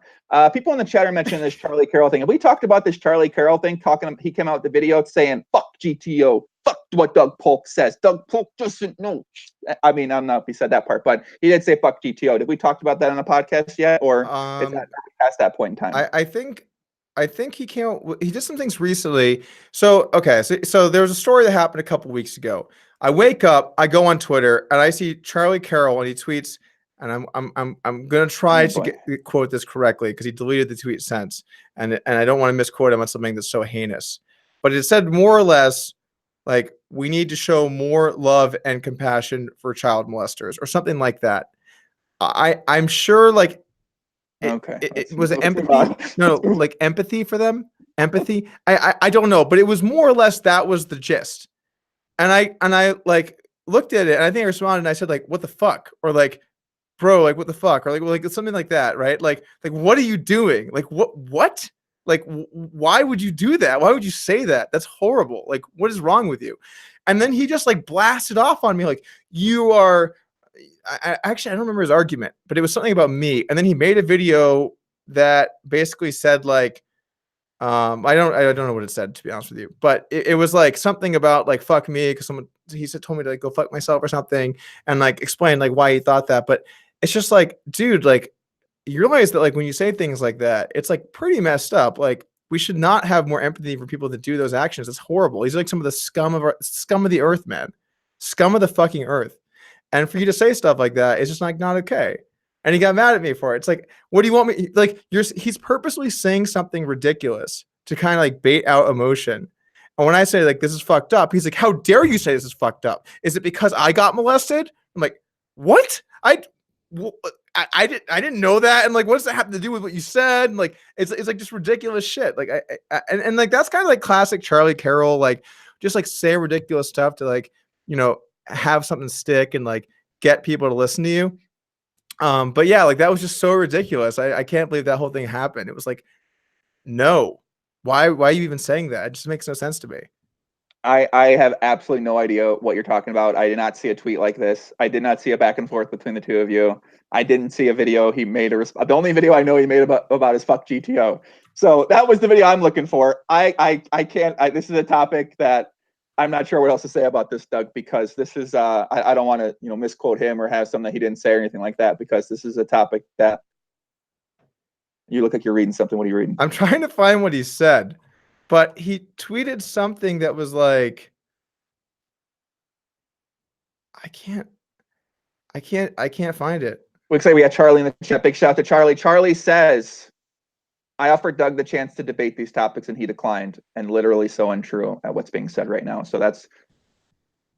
He said the best way to decrease child molestation is to have more love and empathy for child molesters. That's a direct quote. Okay. That's ridiculous. This is the child molester podcast. And like it's ridiculous. It's ridiculous. It's ridiculous. I like Johnny, this is like where we're at in poker. These are the kinds of stories happening. Like, no, fuck child molesters is my opinion. Everyone has their own opinion. Like where are we at, man? Where are we at when these are things that are happening? Really, I didn't know it was a debate. I didn't know people were on the other side of that fence. So this is news to me. I thought it was this worldwide agreement that we're against child molesters. I didn't know this was a thing where some people were saying, "Oh, I honestly had no idea this was a thing until you said this right now." So I'm trying to be open-minded about this subject as I normally am, but yeah, Doug, I'm not sure about that, man. Like I said, I don't know if that's what was said or the words that were said. Anyway, I thought you were referencing that because you asked about Charlie Carrel. Other than that, I don't really know. Has there been other things? I don't know. Yeah, that's the only thing I know about. The only thing I'm talking about the fuck GTO thing that he put out there, where he kind of was critical about the teaching style and the way that you're going about helping people get better at poker and learn poker through upswingpoker.com. I mean, I just don't really understand. So I don't really understand this fight. Like, you can just play like a theory-based style of poker and just win. You just win because you're good. You can try and exploit people, and if you're good at exploiting them, you'll win more. And if you're bad, you'll win less. But you might not win. So if you want to just make sure you win and be better than people, just play theory-based style and make some small adjustments to people as you learn about them. That's how I approach poker. It's not really like a debate. Like, fuck that. Like, that's bad. I don't get it. Like, it's obviously good. It wins. It's always been good. If you're like really good at reading people and understanding them, then that will win too. That will win more. But like now you put yourself in this game of like leveling and like, does he know that I know that he knows, and like all this stupid shit. Like, I don't play that game, man. I don't play. Right. All I do is just play good poker and I win. You know, it's simple. Like, I don't know. Like, is there an argument there? I mean, like, I don't get the argument. Like, what's the argument that it's bad? It doesn't make sense. I believe that actually is the argument. Yeah, I think that he's saying that's a bad way to teach others how to play. So it's a bad way. Lower stakes, it's not as applicable there, and you shouldn't learn that style. And it might actually do a disservice for you to learn that style at lower stakes. Number one thing I learned from my bankroll challenge was that all these people that say people never fold the micros, you can't play theory at the micros, you can't do any of the shit at the micros, totally wrong. You'll crush. If you're good, you'll crush. Just playing simple, like balanced, like good style, you'll crush. And people get so caught up in this, like, no, you have to know when to always fold and shit. Just don't. Just like call sometimes, just play good. You don't have to. People make it too hard for themselves. They think, like, if I want to win, I have to know how to play correct poker and then know when to swerve off the road and just know he always has it. He never has it. This is never a bluff. This is always a bluff. It's dumb language. It's simple. It's too simple for the elegance of the game. And you just play like a good style and then make some small adjustments on the edges, right? Like, let's say I'm in a spot and I'm going to call a bet that over 60%. But I'm playing versus a guy who I know is tight and over a big sample, he doesn't bluff much. Well, maybe I'm only going to call, let's say I was going to call 60%. Maybe I'll only call 55, right? Like, I'll make a small adjustment, or 50. But I'm never like swinging all the way to 0. That's like how I play. And if you have a problem with that, like, I don't know what to tell you. Like, that's just how I played poker. It always worked. I won in like all of the games that I ever played other than PLO. Maybe why I hate it. And so, like, this is why, like, this is how I approach the game. This is the style I bring to the table. And if you're gonna say it doesn't work, it obviously works. It did work. Mm-hmm. It's a good and it's a good way to play. But if you're arguing like, oh no, if I have really good reads on everything they're doing, can I win more? Of course. But what about when the reads are bad? What about when you're not having a good day on your reads?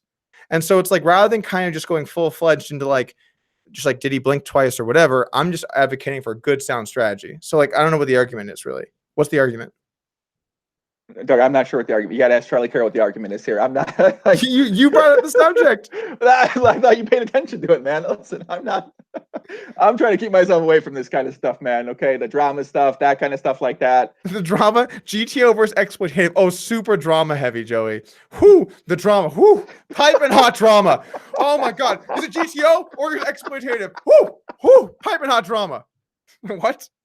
What's the drama there? I think it is drama.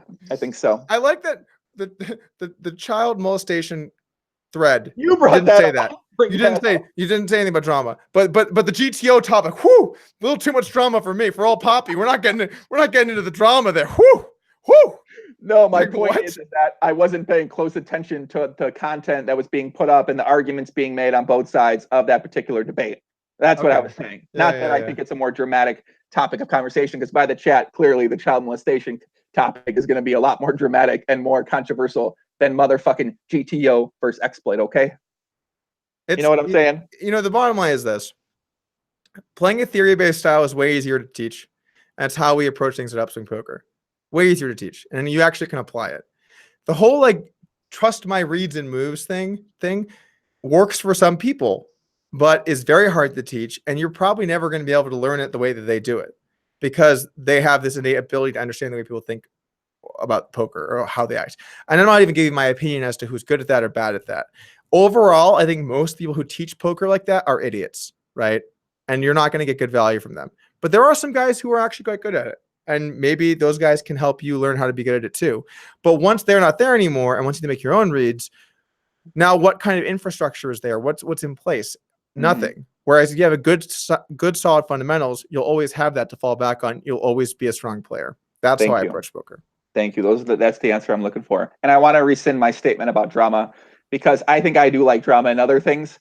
Maybe not poker. The poker drama is kind of like, a girl tried to register for $400 tournament, put her in the main event, and there's a big thing like that. That drama I'm not into. But Conor McGregor throwing a goddamn dolly through a fucking bus after Habib, I'm all in on that sort of drama. So maybe I do actually like drama a little bit, but I don't know where I stand. It's good for business. It is what it is. I don't know, man. Charlie says he would pay to have you debate him about some topics. But this is what Charlie doesn't get. This is not like a spot where it's like, let's debate this subject. Okay. That's not the point I'm even making. It's the point I'm making is stop saying goddamn ridiculous shit that's obviously not true.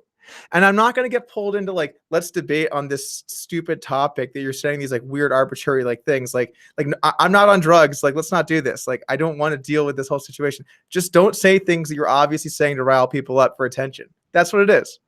We can, I don't know what else to say. That's just the way that it is. You're crazy, bro. You got a little crazier these past few months. But Joey, seriously, should I go onto a podcast to debate Charlie Carrel on the way that we should handle child molesters? No. Yes. That's a lose-lose situation for me. I'm not going on that. That's ridiculous. Listen, Doug, Joey, I can't even get together 30 minutes to make a poker hands video. I can't even do that lately. If I was going to spend 30 minutes doing something, it would be like that, or like coming on your podcast. Thank you. You know what I'm saying? I appreciate you very much for that, Douglas K. Polk. Thank you very much. This is why I love having you on the pod, buddy. You know, no dynamic like this in poker. I'll tell you that right now, man. I don't know if there's another. I don't even know where to go with the fucking conversation right now. Doug, recently I tweeted something about never watching Game of Thrones. You chimed in and said that you tried to watch a little bit of episode 1, but you found it incredibly cringy. Yes. Now, Doug, Game of Thrones, debatably the most popular television show on the internet. How can you possibly say that you watched a few minutes of the show, found it cringy, and then decided to never watch it again, and then have that public hot take on Twitter? So when I started doing content, there were two things that I had to keep hidden away in the closet. And it was that I didn't like Game of Thrones. Whoa. Where are you going with this one? You kept what in the closet, Doug? Or are you going to interrupt me? Or you're going to let me talk? And it was this might be a moment. I'm taking. I'll let you talk. Go ahead. There are two things in the closet. First off, that I didn't like Game of Thrones. And second off, I think soccer is a terrible sport. Okay. And I knew if I ever said either one of those things publicly, I'd take a lot of heat for them, for those takes, because people don't agree and they're passionate about it. And so I never said either of those things ever, and I never will. Until now. Oh, yeah, I guess until now. So how can you make a decision that Game of Thrones is a cringy show after one episode a little bit? I didn't like the the way that they talked, and like the old acts, the old like thing, and like I just couldn't do it, man. It just felt too cringy. Like, do you know when something is cringy? Yeah. Okay. When I watch when I watch myself talk, I cringe a lot. So yeah. Oh my God, especially your old videos. You looked at your old videos. I look at my old videos and I'm like, oh my God, this is like, I used to talk, and I would talk like, and so the thing in this spot is I'm like, just spit out the sentence. Why am I talking like that? So weird. Mm-hmm. But yeah, like I find it really cringy, and I don't like the mythical genre. So I can't watch it. It's just not for me. If it's for you, that's great. But personally, I just don't enjoy it. So it's, it just is what it is. What do you think about when you say a comment like that publicly, and then people tell you your opinion's wrong, you're an idiot, you're this, you're that? Because I put that up there, and then people are like, oh, you're this, you're like, they're like, I don't understand. They get it. They try to argue your own opinion and your own feeling about how you think about something. And that part, I don't really try to do that with people often. Like if somebody tells me put out on Twitter that they don't like something, I'm not going to say, oh, you're wrong. How can you not like that? It's your opinion. You don't like it. I think that is what it is. Yeah, everyone's entitled to watch what they enjoy. I mean, it is, again, hard, kind of like vlogs. It's kind of hard for me to understand because like I find it hard to watch. But if you're into it, like whatever, man. Life's short. Watch what you want to watch. But I don't like it. I think part of it is the genre. I'm more of like a nonfiction kind of guy overall. Like I like things that like actually happen and realistic-ish stuff. Not to say that I can't enjoy like fictional content, but the whole like magic and dragons and like that stuff and like medieval stuff, I'm not into that. It doesn't do it for me. Mm. Yeah, I don't think it's fair one side has dragons, bro. It doesn't make sense to me. How the one side get dragons, the other side doesn't get some dragons? It's bullshit, dude. It is fucking bullshit, man. One side just gets a few dragons? That seems a little unfair, right? That's a pretty stacked team. What are you talking about? You get 3 dragons. They breathe fire, Doug. I watched a clip. Listen. Now, I got one thing, we'll move on. So I watched it with the one blonde girl, Khaleesi, okay? She's got her army. She brings in her army to fight the Lannisters, some bullshit like that, okay? And then they start dying, and then she has the dragons come in. Why don't you just have the dragons come in to begin with? Why would you send the army into sacrifice? That cannot be in the solver in terms of battlefield strategy circa whatever year the Game of Thrones based it. Hear me out. Okay, maybe they took a page out of our World War II playbook, right? Just hear me out. So when we were taking the Pacific back from Japan, we didn't want to use nukes because of the damage they would do. We wanted to do it the old-fashioned way and just island hop. And we started taking islands, and we realized this is going to kill a lot of troops, and maybe we have no choice here, and like we didn't want to use the dragons, right? We wanted to do it the old-fashioned way, but we got the dragons, and we might as well use the dragons. Maybe it was more like one of those types of deals. I think it was fucking bullshit, man. I don't know. Like the fight lasted for 5 minutes, and the dragon comes in and starts breathing fire at him, wipes him out. I mean, why don't you just send the dragons in to begin with? That's where I'm coming from, Doug. But that's another story for another time. Let's move on. Let's get some questions from the chat out there, guys. I like this idea. Doug teaches history. That would actually be like a really funny YouTube channel. Doug teaches history, and we like go through history together, talk about some events. That could be a little. Do you believe in any conspiracy theories related to World War II? I'm not a conspiracy guy, so just I'm really not. Like I'm not. We can do it. What conspiracy do you want to talk about? I don't know. What conspiracy do you? No, you got at least one or two like kind of just like floating around in there. Like, why don't you just pull them out? Which conspiracy theory you want? I'm just saying, have you ever read about any conspiracy theories related to certain things like this? I mean, have I ever is a strong question. Yeah. I mean, like, I'm not really into conspiracy theories, but what's your number one, Joey? Your number one conspiracy theory that you would want to know? Like, if you could only pick one thing where you got to know what actually happened, what would it be? Wow, that is crazy. Wow, I can't. That's like a strong statement to make that I'm not ready to make, because there's a few of them that I would like to know more about. You only get to pick one. You got to pick one. You have to pick one thing. You get to know actually what happened. Oh my God, man. Maybe LSD testing MK Ultra isn't in the 50s, 60s, 70s. Maybe when they started experimenting on humans, allegedly with certain drugs and certain mind control things. I would like to know more about that conspiracy theory related to MK Ultra. What's the theory? I don't understand. I don't really want to get into it, Doug. Let's move on, okay? Let's move on from the conspiracy theories. I can't get to talk about this on the goddamn pod. And the Federal Reserve too. If you go trace that back to the oil and back to the Rockefeller, stuff like that too. Love that subject. Most people are saying 9/11. We know about 9/11. I don't really need to know the truth about the conspiracy theory behind 9/11. I think we all understand enough about that incident as well too. So, but let's move on. Give me some questions from the chat, guys. Stop putting 9/11 in the fucking chat, okay? Sasha asked, what does Doug think about the cat incident? Have you see the cat incident, Doug? Yeah, no, I saw the cat incident. So for starters, I saw, I think, one of her two initial videos. I think I saw the initial one, but I saw the one afterwards, after she got some backlash. And it appeared like at first she was way out of line. Like, she basically, I mean, whether she knew or not, I lean towards she knew, but she kind of claims that she didn't really think about it. But she was playing the main event, having only paid a fourth of the buy, and was supposed to be in a smaller tournament. And then when she got caught, she tried to get empathy against the floor manager, who was being really mean to her. And so it was ridiculous. Like, obviously she's hijacking EV from the other players and trying to get away with it. Or, I guess best case scenario, didn't realize. But either way, like, when you buy into a tournament, you kind of know where you're supposed to be. And like, when you don't, you should say something, right? And she didn't. So she was out of line. She was wrong. And then she made a video trying to get sympathy for it, which was like ridiculous. So initially it was like extremely, extremely out of line from her. But then she made another video afterwards where she, like, I think kind of realized that she'd made a mistake. And she said, like, she's sorry for the players she basically stole money from, and like, or for the EV she stole from the players, or, I think what happened was she didn't realize why what she was doing was so wrong. And then when someone was really mean to her about it, she felt like she was in the right, when reality, the guy is doing his job, the floor manager that she was upset about. And so, like, she's just way out of line. And I think eventually she realized that and kind of apologized for her actions. So, I mean, like, overall, I don't think it's like a huge story. I did see that video that one guy made where he dressed up like a girl. You saw that? Yeah, what's that guy's name? That video was so funny. Do you remember? You saw the video, obviously. I saw. Yeah, I watched the video. Yeah. That video was hilarious. Yeah. But like, I think all in all, like, I don't really have too much to say. Like, obviously she was way out of line. She probably knew. She did apologize for it. The chips were returned. She was removed from the tournament.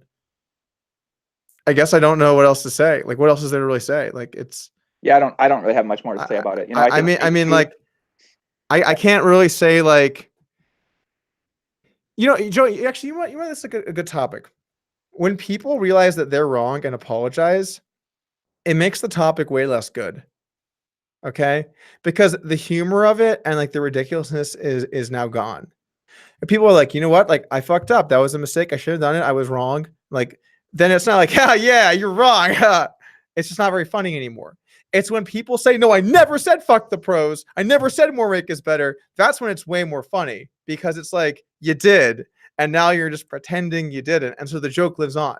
So when someone just like makes an error like that and then apologizes, and especially when it's a newer person, it's kind of, the story feels sort of done to me. Like, I guess is my take on it.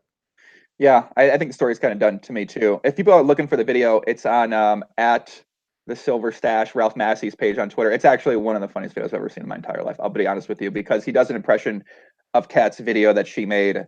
But you're right, she came out. I don't think she realized how big of a mistake it was, or how the reaction would be, or why it was a big thing.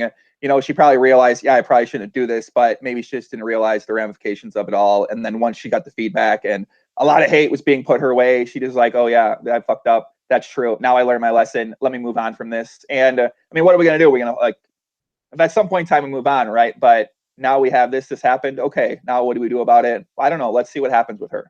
And she's part of Thirst Lounge 10. She's trying to be more active. She's trying to get better at poker, trying to be more a part of the community. So I don't know. I'm not gonna hate the girl forever. Like, it is what it is. I guess let's move on from it, right? Like, it is. Yeah, like initially I was like, oh, this is really funny, because like, you know, she thought she was in the right, like that the mean floor manager was like saying mean things, but then she realized, and so it's like, okay, well, that's kind of it, I guess. Yeah. And also, like, let's like get some perspective here, right? We're talking about someone buying in for a $400 tournament and playing a $1,600 one and then being removed from it. Like, is that a story in poker now? Is that like where we're at, Joey? Like, this is like, I don't know, man. Someone said I have a big booger in my nose. Is that true? I'm looking. Doug, you look. Go ahead. Take a look. Oh yeah. What is up there? Take a look. Toilet? Is that tissue paper? We're bleeding. Let's start bleeding, bro. Oh, it's cocaine. That makes cocaine. sense. I have cocaine in my nose right now. I have cocaine in my nose right now, guys. I will be honest with you. No, I don't have cocaine in my nose. I don't even understand cocaine. I tried it before a long time ago when I was a kid. Didn't do anything for me because I'm already a psychopath. So, you know, I don't know about that. It's overrated, man. Is it? It's overrated for sure. I've heard. People say.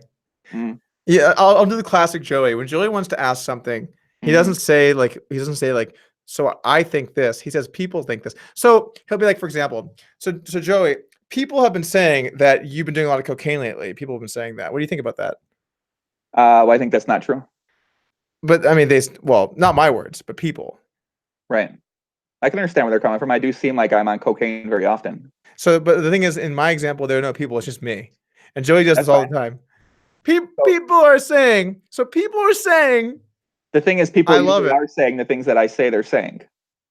Some people. I'm not just making it up. They usually are saying the things I'm saying. It's debatable. It's at least debatably.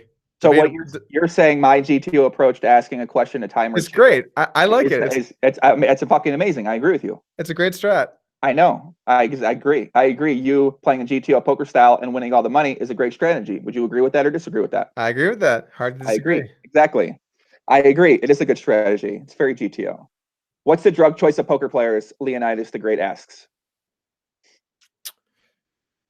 I don't even. Weed and Adderall, of course. Come on, that's what the poker players kind of love. So I never really liked.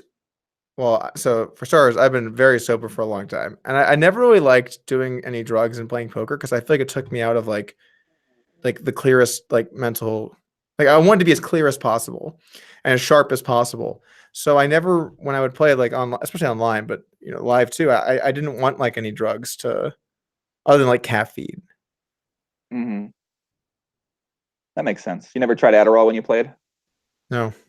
The first time I tried Adderall, my girlfriend at the time gave it to me, and I played a 33-hour PLO session where I started at PLO 400 on stars, 24 tabling, lost a lot, moved down to PLO 200, lost a bunch more, moved down to PLO 100, and then lost a bunch more. And then 33 hours later, I think I played 52,000 hand session or something like that. I believe it was something around that nature. I think it was 33 hours, 52,000 hands. I lost about 12,000, and I didn't try Adderall again for about 3 years. So that was probably good. Was probably a good move to not try. Dare I say GTO decision by me? I would agree with that completely. So I would definitely What agree with else is new in poker, Joey? What topics have you been passionate about lately? Well, I think the only thing really going on, I mean, there's a few things going on, but probably Run It Once Poker. I think that new poker site being launched, that's probably something positive going on. $1 Million Cash Game on Live at the Bike. I think those cash games on Live at the Bike's been going strong. Had Garrett Adelstein on the podcast last week. That was a really great moment, I think, for poker.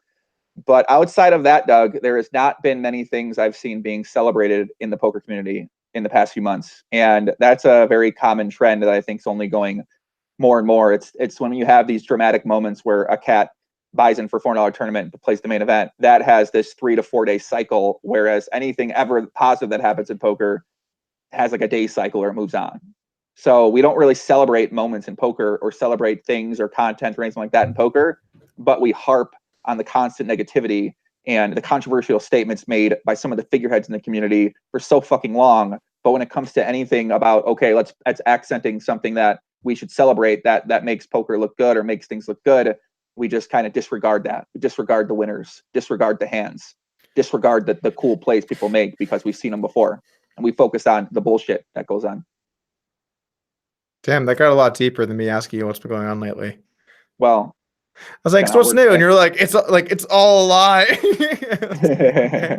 All right. So anything else? No, I'm just kidding. That's what's been going on. I agree with you. I agree with you. Like a lot of it is like that. It's tough because like what quantifies as positive news, like overall? I think hands, like winners, people winning, a hand happening, a cool moment happening, someone making a sweet play, a big pot, some table talk that's fun and engaging. Something like that. Those, I think, are cool moments. Someone having a good month, someone having a good year, someone having good results, and we celebrate those results. Someone having a milestone in terms of maybe the views that they have in terms of on a vlog or on a video or on a YouTube channel, something like that. I think those qualify as positive moments. I would agree. You know what I mean? People supporting each other, putting up something that helps people out. I do think that overall the poker community is very critical, and it kind of has to be like that because poker, you have to be critical all the time. Like, it's a game of critical thinking. And so we're sort of like always, like in poker, we view like perfection is expected. Anything less than that is a failure to be perfect. And we should dwell on the negativity. So we don't often find ourselves on the positive side of things. And there are positive things that are happening. But on the other side of the coin, there are a lot of negative things that are happening. And you can't just be like, blind to that. You can't just try and be blind to the negative things that are happening because then you're Phil Hellmuth. So it's tough. You have to strike that balance.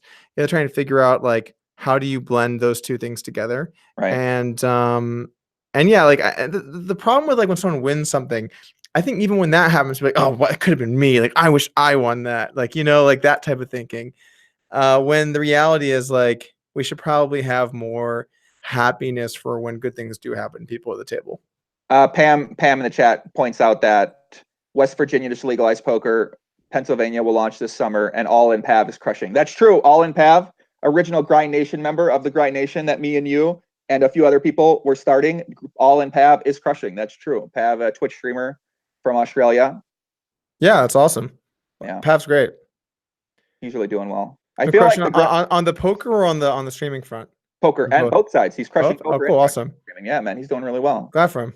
I feel like he's a funny dude. He is very funny.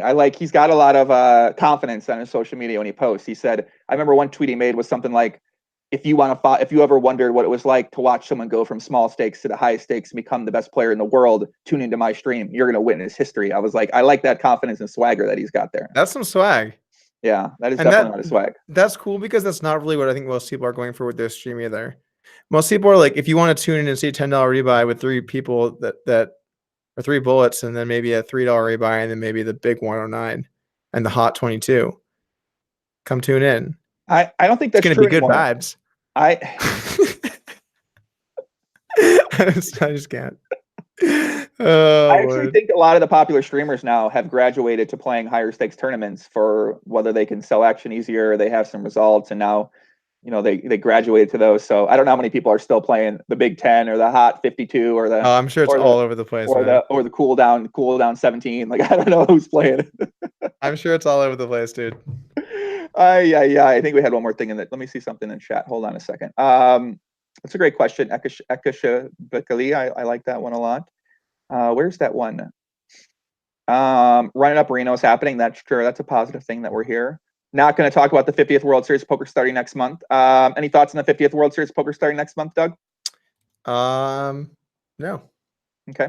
There was a positive moment. Patrick Antonius had his inaugural tournament series in Estonia, and they had a couple cash game streams. And on one of the streams, Ziigmund made out with the guy next to him. So that was a moment that took place. I think people really enjoyed. That happened? That actually happened? Yeah. They're have you seen this happen? I saw a screenshot. I have not watched the That's whole plenty. yet. That's more than enough. I've seen a screenshot and the tongues are in the mouth, and I've never seen anything like this happen at the poker table in my life. Oh, I don't. Yeah, I mean, it's what it is. A little mutual loving between two people. You know, it is. I'm a fan. It is what it is. It's just unusual for me to see that happen on a great game of pop and a mushroom. I was trying to think of like a PLO term like they can make fun. I'm like, I just couldn't think of one. Like I know some hands have a dangler, but the thing about poker is that when you're at a table and two of the players start making out with each other like that, you're probably at a good table because they were. Oh yeah. Drunk. Oh my God, you were at a great table. You know what I'm saying? Like, would you rather be at a table with 6 guys in a hoodie taking 35 seconds in between decisions, or would you rather be at a table when 2 dudes start making out with each other and they're really drunk and they start putting a lot of money in pre-flop? Oh, I mean, if you're playing high stakes and 2 dudes are making out, you are right where you want to be. Exactly. That's the best seat in the house. Exactly. That sounds. I'm not going to show the video on here, guys. If you want to see the video, please go to Google and kind of find that out. So that's about Jonathan Angel. What about Garrett Adelstein? Any thoughts on Garrett Adelstein? Garrett, I feel like Garrett is a lone ranger in a lot of ways. He is this high stakes person that plays fun, great table presence, entertaining to watch, mixes it up, great at the game, just all around one of the most entertaining poker players to watch in the game right now. What are your thoughts on someone like a Garrett Adelstein? I think he's awesome, man. Yeah. Like, it's people like him that people should strive to be. You know what I'm saying? Yeah, I would agree. Like, you should strive to be like Garrett, not like a guy who plays 2-5. That's my main. In terms of striving for poker excellence. Right. Okay. Why? Because he's made it. Like, he's a great poker player. He's very successful. He's good at the game. He's got his head on straight.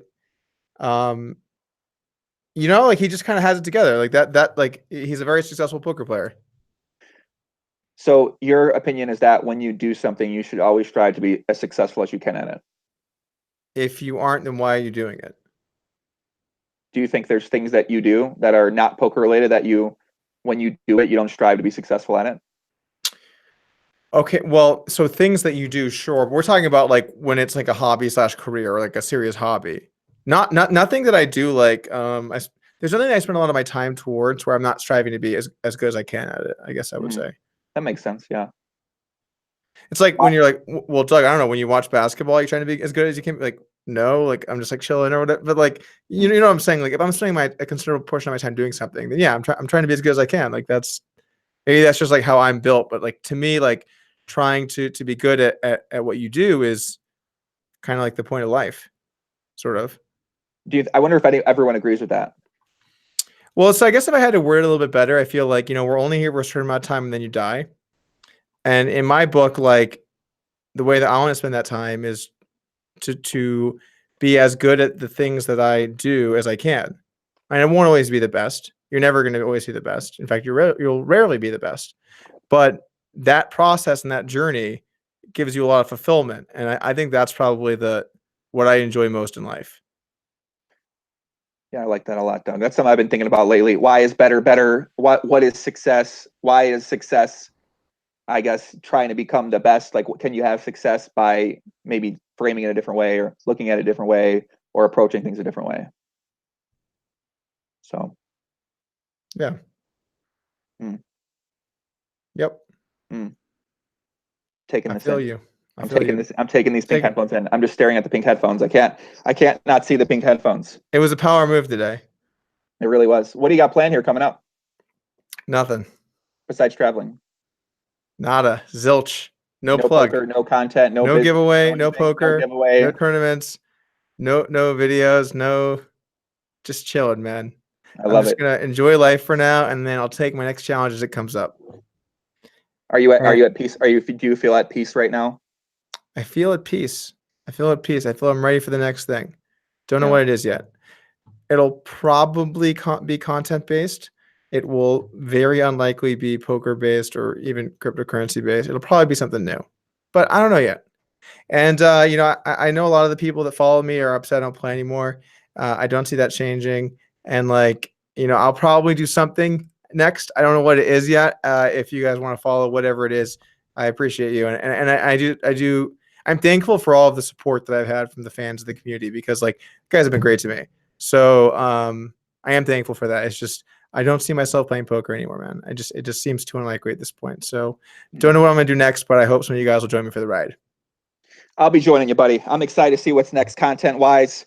Maybe you run for president or something like that. President Polk, the prophecy comes to fruition. The name that you made very long ago back on email could be the case. Why don't we do a giveaway? You want to do an Upswing poker giveaway? You want to give away one of the lab memberships, or you want to give away a course, or you want to give away something like that? Maybe We can get someone away. You want to do a giveaway? Upswingpoker.com. Yeah, man. Let's do a giveaway. Let's do an impromptu right. giveaway right now. How are we going to decide on the giveaway winner right now?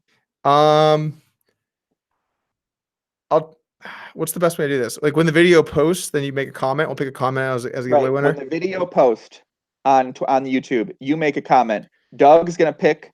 Doug and me will get together like the GPI does. We'll pick the best comment. We'll award one of the best comments. Oh, it's gonna be the best comment, not random, but the best. We're gonna award the best comment, and we're gonna debate this for hours with each other if we need to, and we're gonna give away something. What are we gonna give away, Doug? What can All right, I'll tell you what. We'll give away 2 annual labs. Wow. And 1 course that the person can pick. Holy shit. So 3 comments. So we'll have a first place, then we'll have a second and third. And so the top 3 comments will win Upswing poker training material for free. How about that? Perfect. That's perfect. I love that. That'll be in the comments section below on my YouTube channel after this video post. And then I love it, man. Yeah. How's Upswing poker been going, brother? I haven't seen you. Obviously, it's the promotion for the publicly has not been quite what it once was in the past. No, it's been great. We still have a very lively community. We've been growing lately, which has been pretty sweet. And we got some new coaches in the mix. We got some upcoming stuff. I'm sure people are going to be excited about. I can't announce yet, but we got a couple courses from people that I think people will be very pumped for. We got a couple new guys in the lab. Yeah, we got a lot going on, dude. That's awesome, man. I haven't been promoting the affiliate link very often lately. I might need to get back in the mix. Affiliate Poppy. Affiliate Poppy. You've been taking your time off lately. Yeah, I went strong for a while, and now I just don't like money. So, you know, why make money when you can just not make money? That's kind of my philosophy, Doug. Sounds profitable. Why monetize when you can make no money? I mean, like, yeah. No, why create revenue when you can create no revenue? These are the great questions of life. Why be a successful businessman and strive to make more money at business when you can not make money at business? You know, that's kind of the situation I'm in right now. So really, like, so in like the whole like marketing and promotion game, the making like good money is really inserting a business that provides value to people. And so like if you can't figure out a business that provides value to people, it's tough to make a lot of money. And that doesn't mean just start selling some bullshit random crap just to like make money out of people, because that will never work. People will realize you're selling crap. But it's about long run providing value and then using your audience to market that, or like being able to promote yourself and your company using the audience that you've built. That's where the value is in social media. It's not because like you're going to get paid ad revenue. The amount of times people are like, oh, he's doing it for the ad revenue. It's like my ad revenue is like $200 a vid or something like that. You know, it's like you'll never make enough money grinding those vids. It's about the reach. Unless you make a video about the UFC that gets 11.5 million views, then you'll then you're going to make a lot of money from that video. Yeah, but that's not going to happen very much. Do you think I could ever? Hold on, let me calculate this. So it's about. Did you make like $12,000 from that video? No. 8,000? Way more. 16,000? I don't want to get into the how you structure the things on there, but it was double. It's double the views that you get. 2,000 per. Oh, sorry. Oh, yeah, it was 11 million. So you made 22K off that shit. Jesus. Yes. Jesus. What a vid. Dare I say, Bro, GT? if I was getting Oh, paid 22K a vid, I might you'd make be some you vids. may make it some I more might vids, fire right? up some vids. You know what I'd rather do, Doug? I'd rather make a podcast that 20,000 people listen to than make a video that 11 million people are going to watch. Why? I have no fucking idea, buddy. I don't know. I love making poker vids. I can't This help my reminds me goddamn of when self. we first started. So like back when you did content and I did, and I was getting into the game and I was just learning about the game. And I'm like, Joey, you do all these donk moves. Like Yeah, people are super not going to watch this. They're like, yeah, I don't want everyone to watch it. And I'm like, what? Like, why would you put it out? And he's like, this isn't for everybody. This is for people that are in the know and or something. Or like, no, you said this is for the people who I want to have watch it or something like that. You said some comment that was like that, and I was like, what? Like, why don't you just make it, put it out in a way where as many people watch it as can? And you're like, I don't really want that. And I'm like, so let me get this straight. You're making content and you don't want people to watch it. Do you remember that conversation? Of course, you remember that conversation. I never claim to be GTO when it comes to this stuff. I'm a fucking donk too about a lot of things. Yeah, but you've changed. You've changed. Your strategies have gotten a lot better. You've gotten a lot better. That's because of you. I mean, I picked them up from you. I didn't know what I wasn't even focusing on it. It wasn't a concern for me. It was like, I want to play poker, do some videos, have a good time while I do it, not put a lot of stress or pressure on myself to I guess worry about that kind of stuff. So maybe it's some fear-based, I think, too, and I'm sure that's a part of it. But yeah, but you're way better now. Your packaging's better, your like strategies are better, you're way more on top of it. When I first stepped into the social media game, you were like, fuck that. I don't want people to watch it. I'm like, what? What is this? Like, so you're making content, you're making content and you don't want people to watch it. Like that, I don't get it. I'm a unique individual. I know you are. That's certainly true, Joey. There's only one Joe Ingram. That's certainly true. I'm a unique individual. I mean, whatever. It is what it is. Man, I might move to the mountain. I see mountains up here. I might move to the mountains here and just retire from it all, brother. You're up in Reno, right? I'm up in Reno by Lake Tahoe. Yes. I went to run up Reno, I think like a year and a half, 2 years ago. It was actually pretty cool. Yeah, it's a lot of fun. A lot of fans up here. A lot of fans. People are really nice. It's got very different vibe than most poker tournaments. Can I tell you the video that most people have said to me that they really enjoy? This is actually crazy. Which video is it? It's definitely fight videos. The fight breakdown I did the other day in the casino where the guy ripped open his fucking shirt and the guy super kicked him like Shawn Michaels. I saw that. That was amazing. Yeah, that video got crushed it on Twitter, and that I've got the most positive feedback about that and the UFC video here. And people love the podcast, but about the fight videos, they love the fight videos. Why don't you just do fight videos? I don't know. People love the breakdowns. I don't know where that comes from, Doug. When I start talking about a fight video, I don't know where the words come from. It doesn't make sense. I really think, Joey, if you pivoted into just like commenting on fight videos, I think you could build a huge audience. I undoubtedly. I think so. I don't know. It doesn't but it's so crazy that that it's possible. You can do it. You got the skills. Like I watched your like the original ones with like Conor McGregor and like what happened and all that. Those were great. You did a great job. They were interesting. Yeah. Like I was like, oh, I'm actually interested in this. Like it was actually cool. You like went behind the scenes. You like really did research. Like if you made those kinds of videos on like lots of different fights, I think you could build like a multi-million sub YouTube channel that people really love. Yeah, I don't. You could have like 100 times the audience you have right now. It's got to be because people just love fights. They love something about a fight. People get fired up 100%. About. In every country, no matter if you're I think every male loves fights. I don't know how many women love watching fight breakdowns, but a few women here have said they love my fight breakdown video too. They go, I watched it 7 times. I said, what the hell's going on? There are some women that, well, okay, so it's like this. Men love fights because like, yeah, fights, like punching and shit. Women like fights because they like the drama around the fight. In general, obviously exceptions. There are plenty of men that love all the drama around it, and there are plenty of women who like want to smash your face in. But probably most women don't like fights. But like, you know, from my limited sample size of just Caitlin, whenever we're watching a sporting event and things like she says it's getting a bit chippy, she likes it when it gets a bit chippy because it's like, ooh, what's going on, you know? I think that's human nature. I think like all people kind of like that, or rather are interested in that. All right, another fight video is coming up. Then I'm gonna start doing more of those. I think, dude, I am 100% on board with the pivot into fight videos. I think you'd crush it. You like they're good stuff. The thing is, Doug, I don't know how I do it because I don't talk like that ever, except when I watch a fight video. Just do your thing, bro. Just do your thing. Look, when I pivoted into doing crypto videos, I didn't know any shit. I'd never done a crypto video before. Yeah. You know, I just pivoted and went with it and started just making fun of stuff, and then just it kind of happens. Like you just gotta roll with it.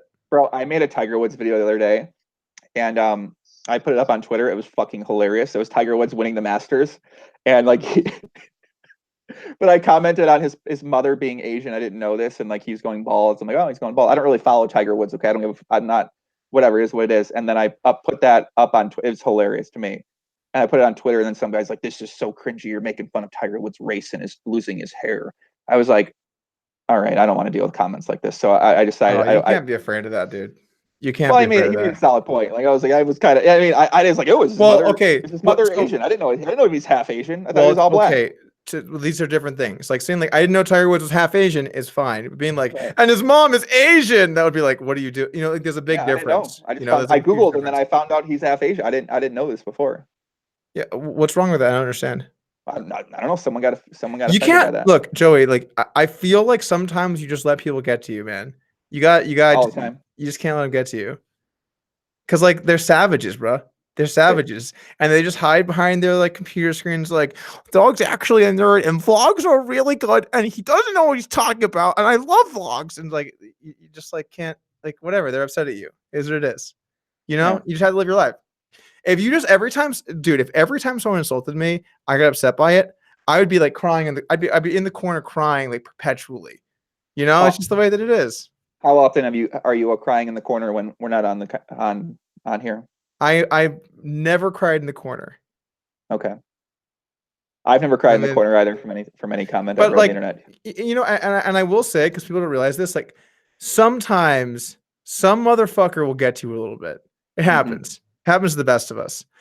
And for me at least, like usually, like I actually remember the time that I got the most upset from any comments from people. And it was, I did the Coach Doug video, and I put like infinite effort into this video. I flew to fucking Pittsburgh. I got a casino permit to like do these scenes in the casino. I'm like making all these jokes for days of filming, put it all together. So fucking pumped. Flew home, posted, and I'm like, I'm so excited for this. And then the first comment came in, "Hey, Doug's really fat."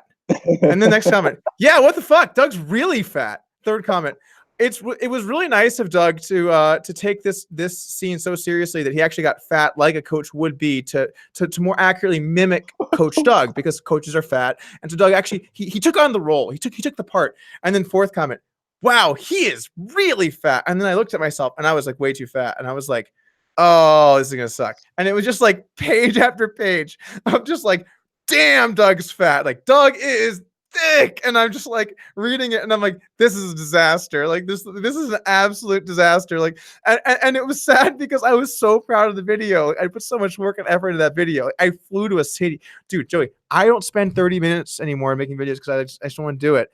I flew to another city and recorded for multiple days on a casino like permit to be able to film scenes and shit. God, I love that video. I still love that video.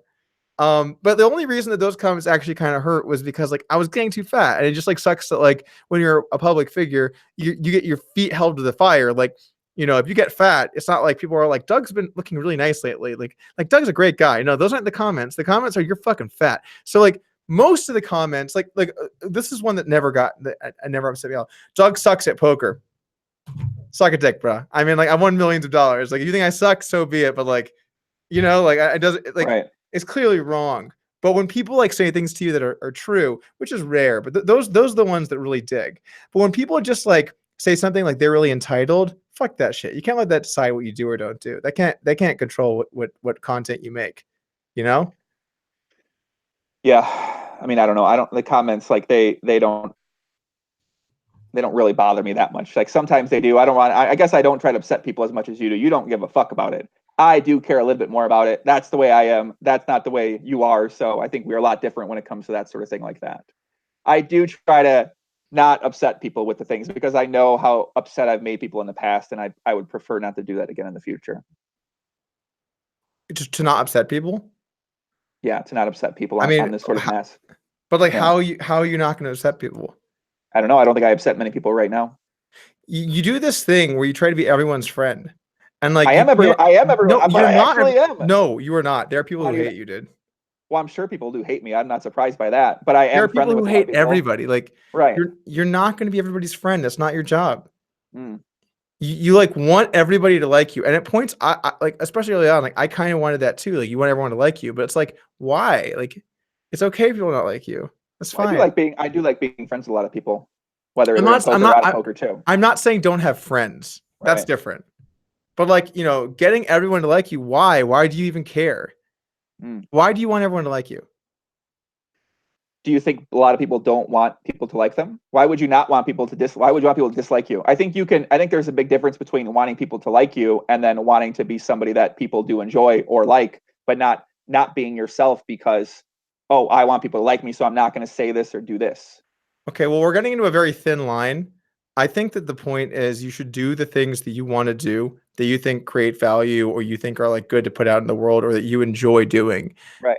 And like not worry if I don't people think I don't think like you or being not. I don't think being a jerk and upsetting people or putting or being, I guess, making people feel that type of way, because I've done this before in the past, so I know how that makes me feel when somebody comes to me and says, yeah, this really hurt me, this really upset me, the comment that you made on a podcast with Doug or on a podcast with this person. And I don't really like that feeling because that makes me feel bad.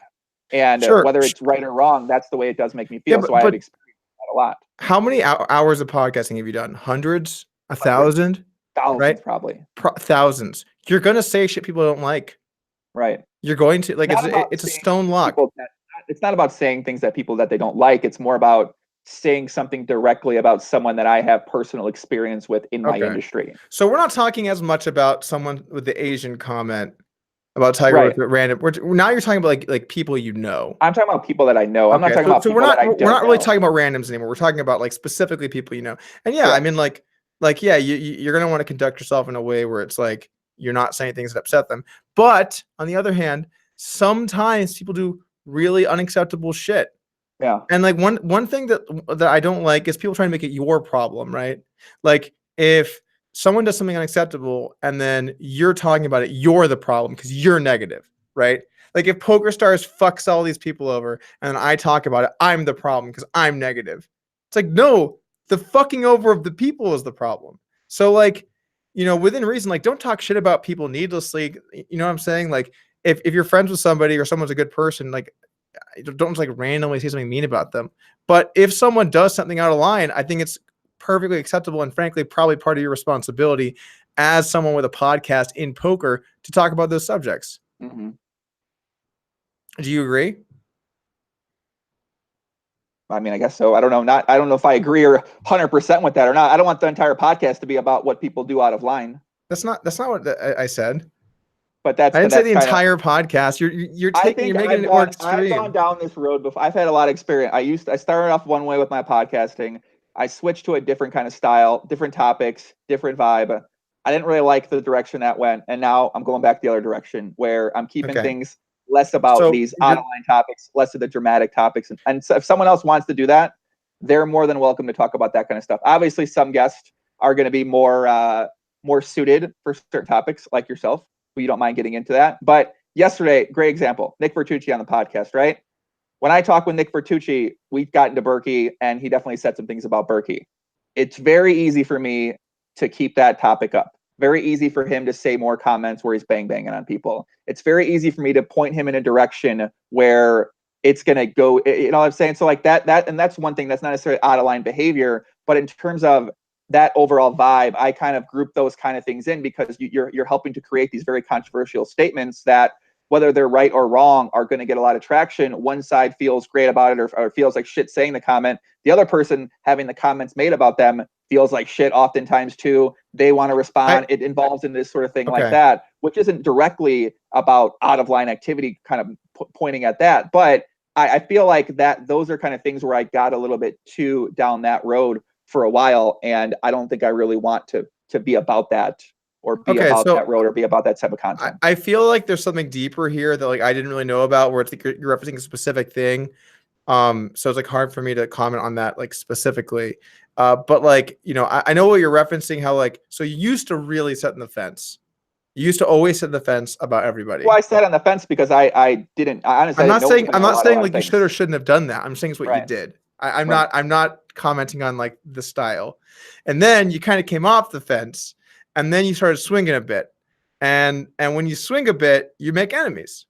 You make some enemies every now and then you had to deal with the repercussions of that, and like you didn't really like that, and so now you're kind of debating going back to the fence. Is that kind of where we're at? Not really, not on the fence, because I think a lot of my opinions are a lot more developed now, and I understand a lot more topics, a lot more than I did when I started the podcast. The only thing I had an opinion about was poker, about Pop Omaha, how to get great at poker, how to get great at PLO. That's really what I cared about, and that's what I knew best, and that's what I talked about the best, because that's what I knew. I didn't really know a lot about diet, nutrition, traveling, like all these things I didn't know much about. So when the topic would get brought up by a guest, I didn't really have a strong opinion on either stance, because I just didn't have enough experience with it. And now that I'm gaining that experience and knowledge about a lot of these topics, I can have a stronger opinion and take a side one way or the other.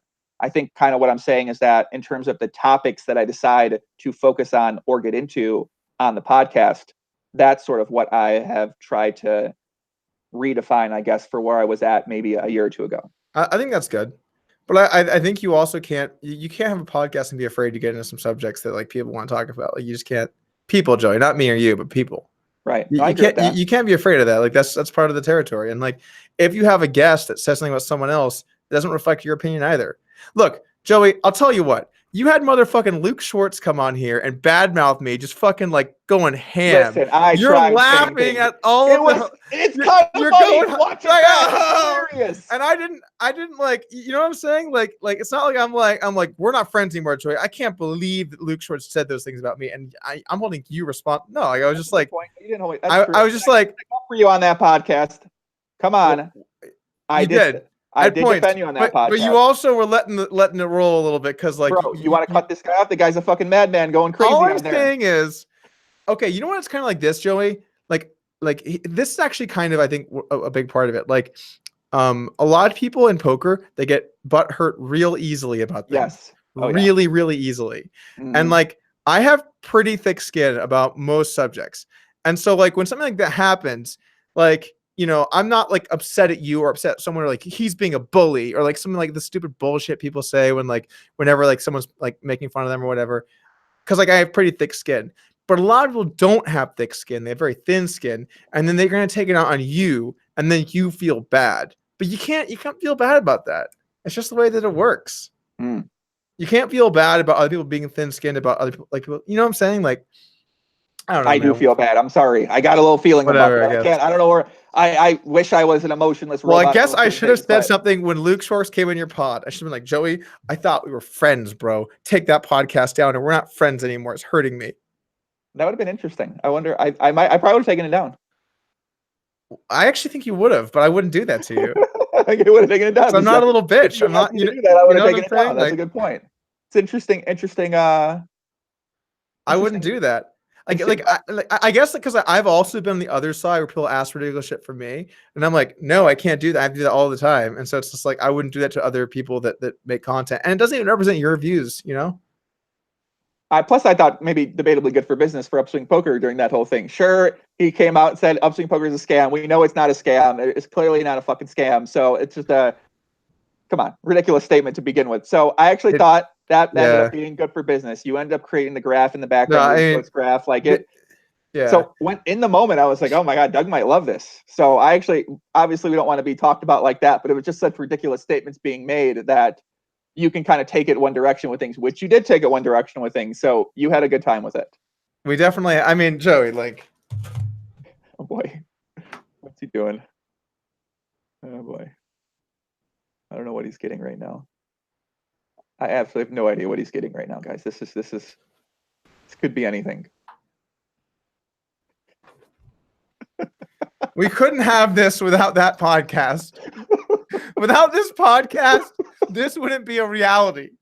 And it is a reality because of it. Jesus Christ. So I have only you to thank for these good times. You know what? When I see this, you know what I see? I see good times. All over. Oh, such good times. Oh, it's smooth to the touch. What is that, Doug? Who is that? Is that whose graph is that, Doug? It's a PokerStars cash game graph. Oh, okay. I mean, listen, I think Luke's been playing a lot of on highstakes.com. Great for Luke. I'm sure he's doing wonderful things in the world. Are you guys ever going to amend your differences? I mean, no, I mean, like, I don't know what to say. Why don't you have interest in maybe coming to Get the some fuck sort out of of here. not Luke What Short the fuck is this specifically, bullshit? in general. What People about are saying, Doug, people are saying you guys should be friends again. Do you see that happening? Not me. People. I'm not saying that. People I'm are saying, what do you think about the idea of mending fences with people you've had grudges with in the past? How long do you hold on to this for? Is it forever? Look, like I'm fine with mending grudges with some people. I think other people, it just gets to a point where it's like not going to happen. But like this is the thing in poker, maybe even in the world. This might be a worldwide phenomenon. No one's ever willing to say they were wrong anymore about anything. They'll never say that they were wrong. And so the problem is now it's like when someone says something or does something that's clearly wrong, they just double or triple down. And so it makes it very hard to mend something if like someone's just like blatantly doing something bad or wrong and they're like, I'm right. It's just like, I don't want to fucking deal with this guy, you know? No one ever says they're wrong. It's okay to be wrong. We're human. I'm literally wrong all the time. When I talk to Sasha, I am wrong about everything I've ever said in my entire life. Everything is my fault. Anything I do is the wrong one. Every statement I make is the wrong statement. Everything I do playing Texas Hold'em tournaments is wrong. So I am fully aware that I do a lot of wrong shit. So I am not one of these people because I think, do a lot of wrong shit, a lot of line, crazy things, fun things, exciting things. Definitely out of line. When it comes to Sasha, she said, "Stop it." See, I'm wrong again. This is my point. I'm literally wrong again. By the way, God, I feel like around 45 to 30 minutes ago, normally when we have a podcast, we cut it and then we like chit chat. I feel like we like cut it and started the chit chat, but like still while we were podcasting. You know what I'm saying? This is definitely more of like when we go to the hookah lounge and this is like, no, we always do this thing where we have a podcast and usually afterwards we just like talk and hang out for a bit. It's like we like transition into that part of like the ritual, but just while we were still alive. Because like the topics have just been like so like people are like, what the fuck are they talking about in the chat? This is what a normal me and Doug conversation. Like the first things we talked about, we probably wouldn't talk about that very much in a normal scenario, but on the pod we get into that. Sasha said I make her sign off a listen. Sasha's one of the greatest women I've ever met in my entire life. Super smart, super on track, super motivating, super supportive, ride or die, always there for you, works very hard, future World Series of Poker main event champion. All right. I'm just saying that I am never right at anything that I say when it comes to the two of us. That's my point. Nothing about her. Okay. She keeps things in line. I'm not a line one. She's in line. I met Sasha. Of the two, you are definitely the out of line one. Yes. No doubt. Exactly. There's no debate. And if you want to buy a piece of Sasha's World Series of Poker package, you can go to her Twitter page at Poker Sasha right now. But me and Sasha, we're friends. And I don't know. That's it.